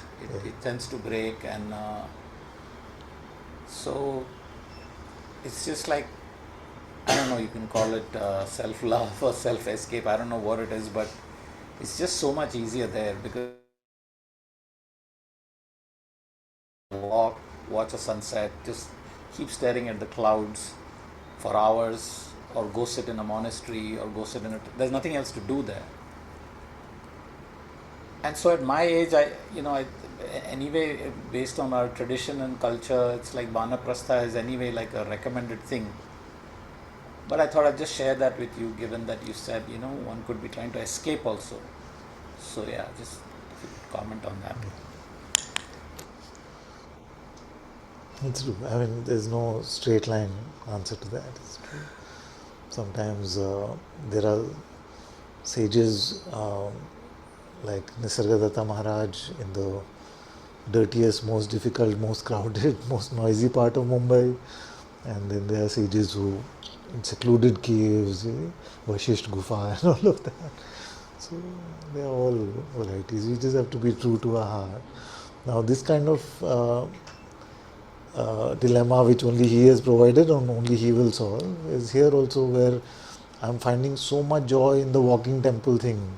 Just in meeting so many brothers and sisters and getting them to turn towards God for a moment is bringing so much joy. And I saw everybody's faces last time after we came back. It was like everybody just come out from a deep meditation. They were all looking like that. So that, and on the other hand, I also feel like if I'm going to spend this life focused on bringing people to God, how can I create the best environment for them? what like you were saying many times, nature becomes a refuge. So for many years I've been against that whole idea of going from the city to an ashram, but it's just coming as I'm also getting old. I feel family also is feeling like, my wife is saying, okay, what after this city life, do we really want this? So all of this is adding up to looking at that. So what it may turn out to be is we may take an ashram, but twice or thrice a week take a bus from the ashram to go to the city of Pune and do the walking temple. I don't know. So we can't really say. Uh,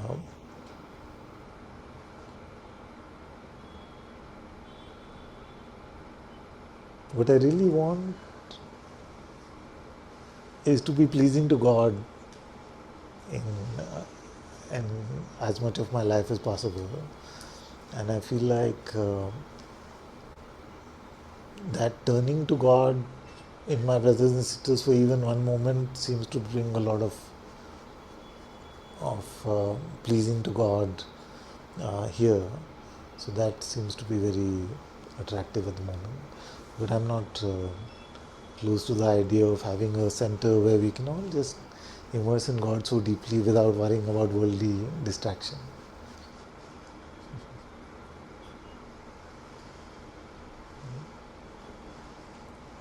होगा क्या, we don't know.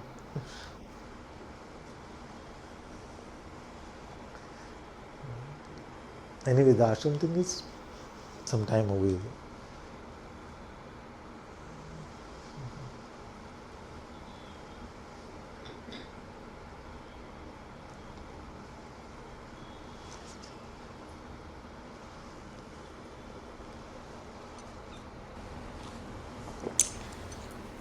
Going back to your initial question of what medicine is being taken, my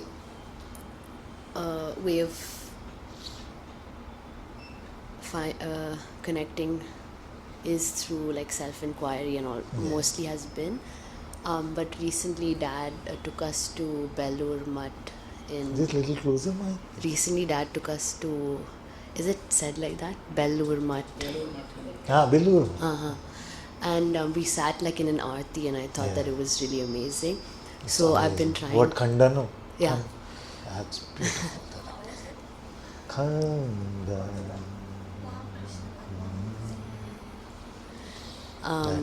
So I've been trying to like lean into that and try prayer more. Yeah. But then I'm finding it really difficult. Like, I know that I can enjoy it. But when I do it by myself, then it's like I find it really difficult to completely surrender to like being devotional, like completely devotional. Like it's hard for me. So I don't know, like, yeah. Just like, actually, we keep saying bhakti is easier, but it's as hard. I may say something different tomorrow, but many times it is as hard, if not more, than jnana. It is beautiful, and so is jnana. So, and it all depends. Like in this temperament, I've enjoyed tasting so many pathways to God, and I enjoy the taste of them. I enjoy the difficulty in them also. I enjoy what needs to be transcended in the process. So all that is also enjoyed. Like if it was too easy, then I don't know whether I would really enjoy it as much. So like now we are immersing ourselves in all the Maharashtra sages because of so many things, one Thai coming and so many things that have happened in the last few months. And I find what a beautiful pathway to God they've given. Like, try doing the Hari part. I'll send you the most beautiful rendition of it and the website link where we can read along. And I find that the Hari part, Saint Gyaneshwar, is such a beautiful amalgamation of Jnana and Bhakti.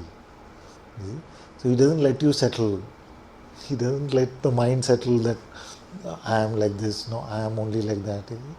And it is in such a beautiful environment of such beautiful words and pointers. Try it out. I have a feeling if you liked the Ramakrishna Madharti, you'll like this also.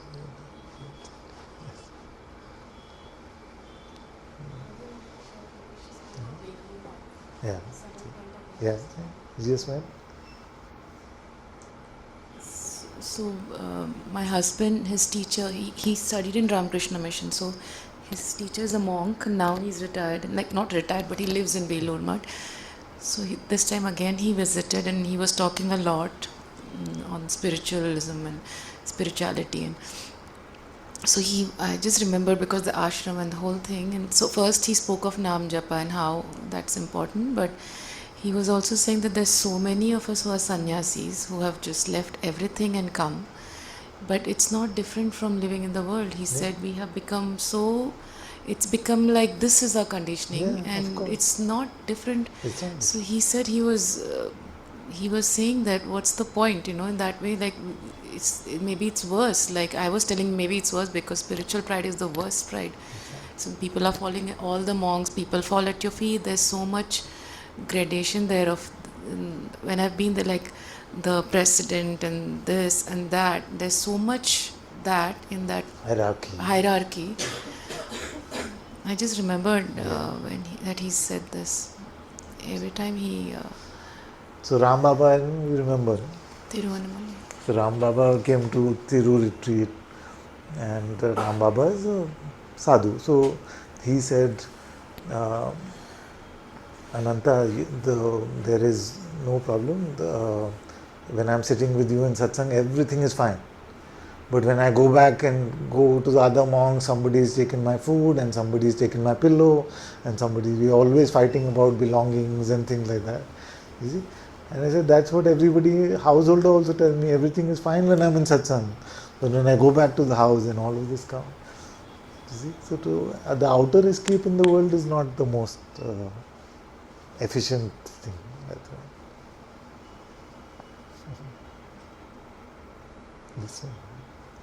This one follows us everywhere.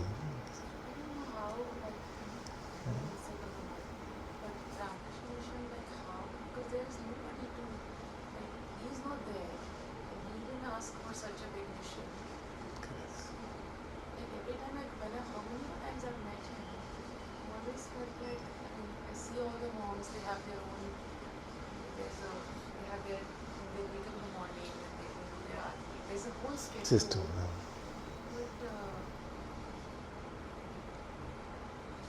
Who is guiding whom in what way?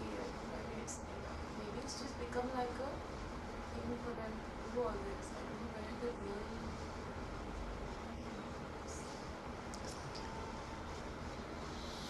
So much work related stuff they have, so much organizing to do. Guru bina kaun batave baat. So he's not there. Because so Kabirji said that without the Guru, who's going to tell us the reality of things? And Gyaneshwarji, of course, talks about it. But it's not really a thing to tell. No? That's the thing, that anybody can tell us things. And there are many who are telling us things. You see? But being a Guru is not that kind of telling. It's a different mechanism.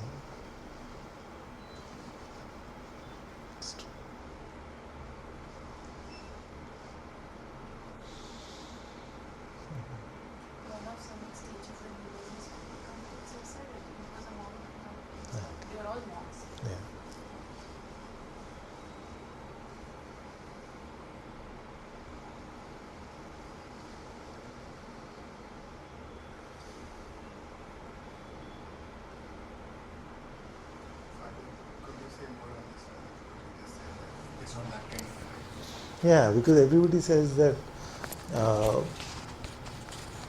Gyaneshwarji talking about Nivriti-Nathji, who is actually his older brother, and he constantly gives him credit. Such a great sage is constantly crediting his guru, who is also his brother, because he said that it is he who gave me sadhu bodh, it is he who made the Atma clear to me, it is he who gave the Lord to me as if I could hold him. He gives. Now, like when we hear it, it feels like the Guru can take like God and just give, like this is. But it is not that kind of process. It is not a worldly process, it is not a conceptual process. It is that heart transmission. You see, just something happens at very different levels of our being. That's why I keep saying this outer satsang is a miniaturization of what that heart transmission from the Atma is like. But that miniaturization is very important. Otherwise, you don't get a sense of the project, you don't get a sense of the taste which you're supposed to follow within, you don't get a sense of the fragrance. You see, so the outer guru, usually in most lives, the outer teacher sets that light. You see, and then we can keep following it deeply inwardly. Yeah.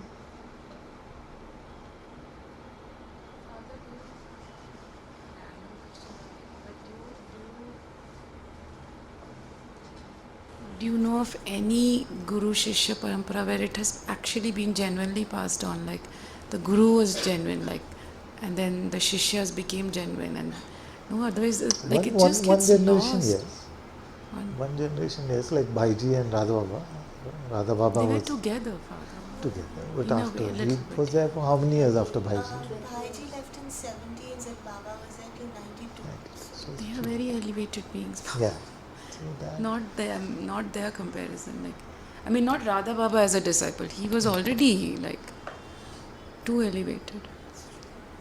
Like, it's very scary, Father, these things, you know. Like, you can just be so lost if the Guru is not there. Even after being, I don't know, like that. I'm nobody to judge. no, of course. Ramakrishna Mission, but the aartis are beautiful, the whole thing, but I don't know. Meeting his teacher never felt like he's so. He only says. He only says.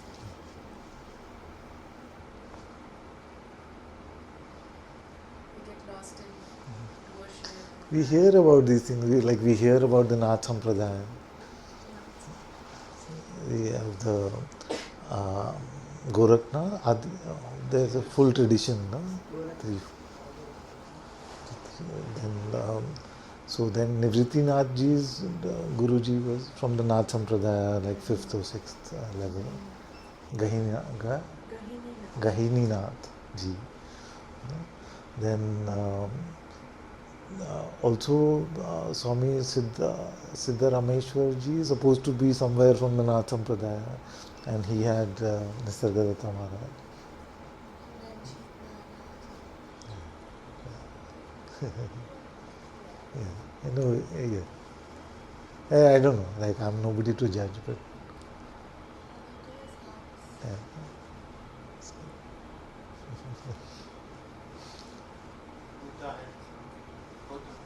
Gautam Buddha.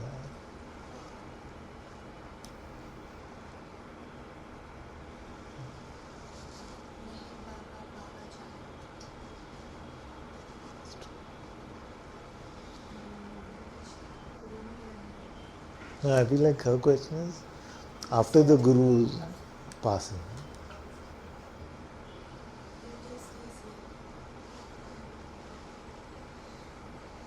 Use me till I'm here.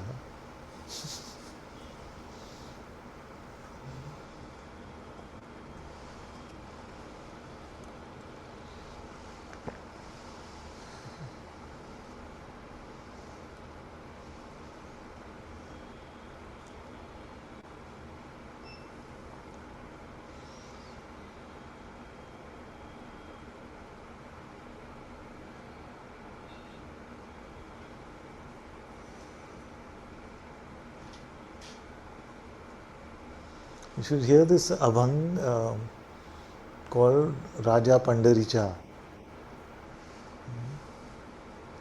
That's such a great combination of jnana and bhakti. Can we say the word? You can sing it? You know the word? Both of you. Take it. And just pause and keep giving the translation also.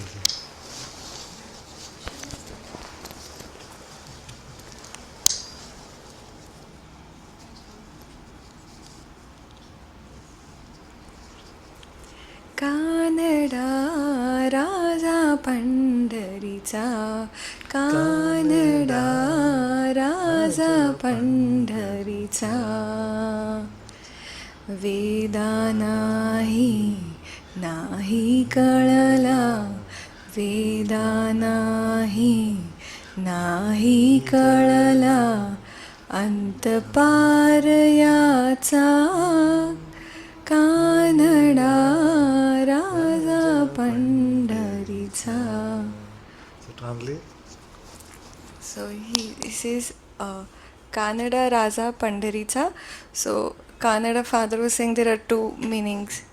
Three? Oh, okay, sir. Three meanings of the word Kannada, which is the simplest one is Karnataka origins. That there is a story around how Krishna Devaraya got Vitala to Hampi and then he went back. So that Karnataka origins is one story. Second is the Kannada is a way of saying dark skinned one because Vitala is dark skinned. And third is to say the unfathomable. So Kannada is a word also used for the unfathomable. So unfathomable is the king of Pandari because he is the one that even the Vedas cannot fully describe. So he is the ineffable one. Then Nahi Karla is what? Nahi Kala, matlab the Vedas didn't understand. Yeah, Could even not the know Vedas are him. not enough to understand him, to know him. Then what is the next line? Antaparyacha, matlab he's beyond the scriptures, beyond the Vedas and all. It's like beyond comprehension. So beyond Vedas, beyond intellectual comprehension, and yet. Kannada, then the second, huh? Then next. Then, निराकार तो निर्गुण ईश्वर कसा प्रकटला साविटेवर. निराकार तो निर्गुण ईश्वर कसा प्रकटला असा विटेवर. So is it Father, you only say you. So Nirakara to Nirguna Ishwar. Nirakar, he's the formless one. Nirguna Ishwar, without any attributes, this Ishwar. But this formless one, how did he appear on that brick? Like standing. How is he standing there waiting on the brick for the love of a devotee? It'll come later, spoilers. So just because for the love of the devotee and to give love and to receive love from the devotee, that Nirguna Brahman, that ineffable one, that which the scriptures themselves cannot fathom, cannot understand, he makes himself available to us for our devotion in this way. You see? So he is not neglecting the ultimate reality of God. The sage is keeping that fully in mind and yet marveling at that one's mercy that he makes himself available standing on a brick, you see, just because a devotee loves him. Such a beautiful way to look at Jnana and Bhakti. उभय ठेविले हात कटीवर, उभय ठेविले हात कटीवर, पुतळा चैतन्याचा, कानडा राजा पंढरीचा, राजा पंढरीचा. उभय ठेविले. Standing with his hands on his waist. Who is it? It is pure consciousness itself which has manifested himself in this way. You see? So it's so beautiful, and this whole lineage of sages from Maharashtra, they make it a point to stress the Nirguna as well as the Saguna aspects of God. So they appeal to both the Gyanis and the Bhaktas in such a beautiful way. That's why I feel like you'll like the Hari part as well. You know the rest? Then परब्रह्म हे भक्तांसाठी, परब्रह्म हे भक्तांसाठी, मुके ठाकले भीमे काठी, मुके ठाकले भीमे काठी, उभा राहिला भाव सावयव, उभा राहिला भाव सावयव, जणू की पुंडलिकाचा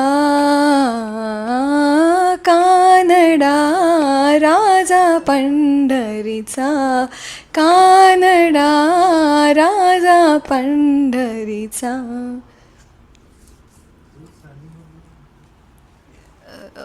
परब्रह्म हे भक्तांसाठी.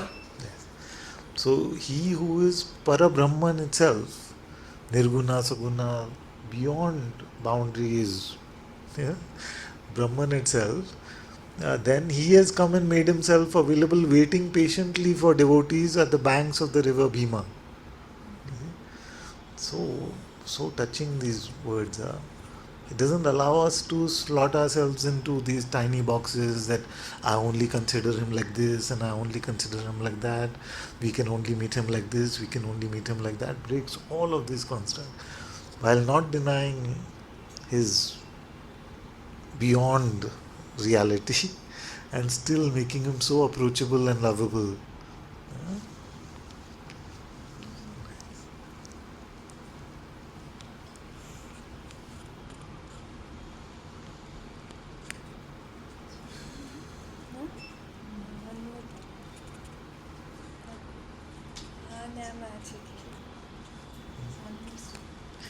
Chakova, Nam, something.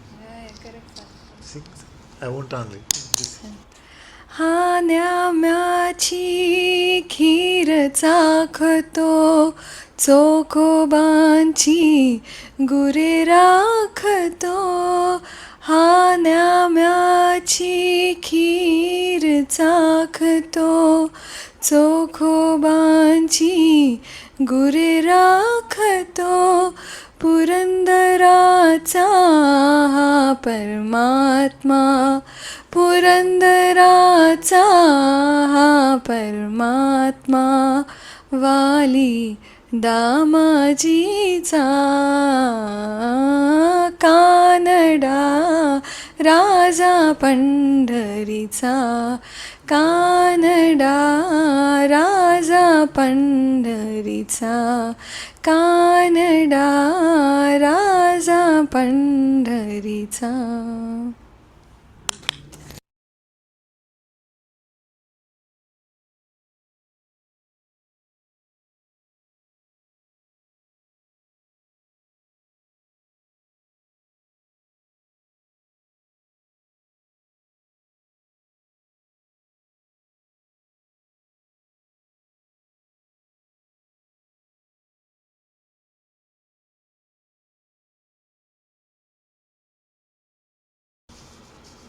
So the sages have said that knowing and not knowing are categories in which God cannot be found.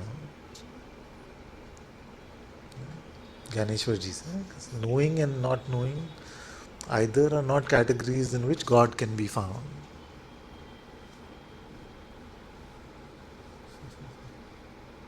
What a line! Like it's that one line can be the entire spiritual project.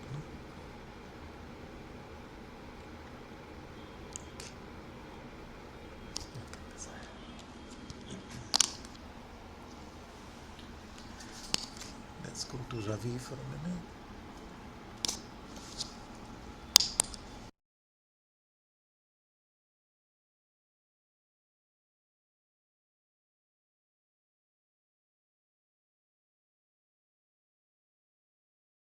నిమిషం.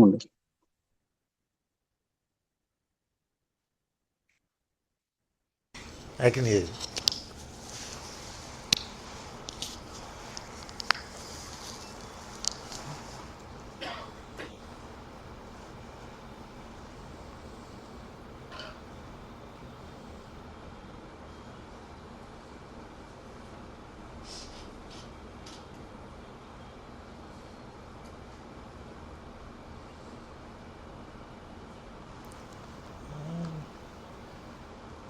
Okay, I can't hear Ravi at all.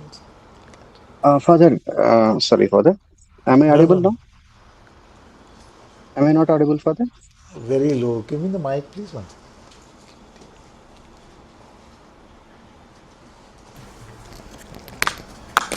Father, am I audible, Father? You are audible now. Yes, thank you. Yeah, thank you, Father. Thank you so much, Father. I Very just welcome. would like to add, yeah, 2 points, Father. It was very interesting discussion today. It went on about the spiritual life in city and away from city, those things. Just I connected to say a few words about that. Yes. Um, yeah. Father, is it something sometimes we feel when we are on the way of spiritual life, we're leading spiritual life, suddenly this feeling of away from city, moving away from place to place, and going into isolation. These kind of things are sometimes I feel it's not so correct because in when I was reading a commentary on Bhagavad Gita, also it says that when sattvic nature is increasing. And the feeling coming from let us move from away from the city, away from the people, away from world, and then in the world full of rajasic and tamasic people is already abundantly present, and all the sattvic is comes away from the away from the these rajasic and tamasic. Is it right propositions who can actually live in the world? That's one perspective I don't feel correct, and I'm just using the word that is active spiritualism, kind of active spiritual being active in the world, and can't we lead the very spiritual life with a very peaceful and happy, being happy at the moment? Sometimes I also feel myself, am I enjoying the journey or only always focusing on the destiny, Yes. darshan? So is it moment to moment? Am I not to enjoy the spiritual journey? So that is also I feel when saints and they see the life of saints, they come to the end darshan or end destiny point after so many years of teaching and working actively in the society. I'm not talking about pure seva kind of devotion, seva, but even spirituality also. People who have lived so long in the world, and that was one perspective. And another last one point is that working on ego. So working on ego is much easier in the world only compared to going to the. I lost you again, my dear. Don't hear you anymore. But I feel like he cast a vote, so his vote is noted. I hear you, my Father, dear. yeah, please go ahead. Father, am I audible? Last point to Now you're continue. audible. Yes. Yeah. Yeah, last point further. Is it actually in the way of spiritual life? One more important sadhana is working on ego. Yes. Last time I was happy to put my weakness in front of you at your feet, saying that working on ego is one of the important sadhana for me. So this thing is also world is giving best opportunity to work on ego compared to living among the saints and sages and all only sattvic people. Is it possible to work more on ego and becoming egoless at one point of time? And I feel it's a great opportunity world to work on ego, identify, recognize it, and moving close to the God. So these all these three things. Sometimes I feel that being let us be in the world, enjoy the moment to moment, the spiritual journey, and let us not only look upon the final destiny of the darshan or whatever it is, ultimate experience. So why can't we continue like this and enjoy the spiritual journey? Sometimes this is my perspective on this your discussion, Father. Just I want your observation or whatever it is. Please kindly add further on this. I was saying, I don't know if you could hear me, but I was saying uh, rather than a point of spirituality, it's more like one of my children casting a vote about what they would prefer. So the vote is noted. In terms of spiritual growth, spiritual progress, yes, of course, city life doesn't get in the way. We have been in satsang in the city, in the heart of Bangalore traffic for so long, 14 years, so it doesn't at all get in the way. There is no telling that going to an ashram will definitely make it deeper or anything like that either. So, but it's also not true that we can draw a straight line, better or worse. It's not true like that. That's why I was saying there were examples of sages in the midst of worldly life, Nisargadatta Maharaj, Tukaram ji in the middle of householder life. And there were also examples, great examples of very great sages who lived in seclusion in caves.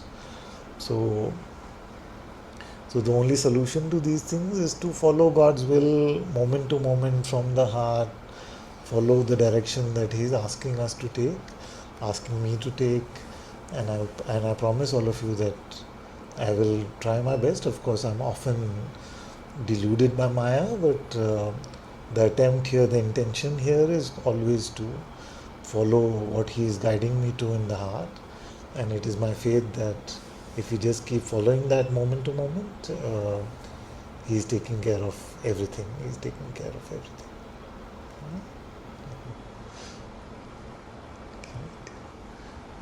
Okay, let's go to Shivoham.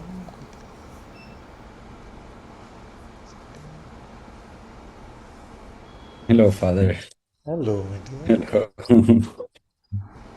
Yeah, I just wanted to come up and show up. just yeah. I'm here and I'm trying to practice a little bit more, to sit a little bit more, and praying, and as you tell me, as you told me, and yeah, just wanted to Very good. to So I remember we said that at least a few minutes try to have some focused prayer. yeah, yes. That's good. So Yeah. that started out.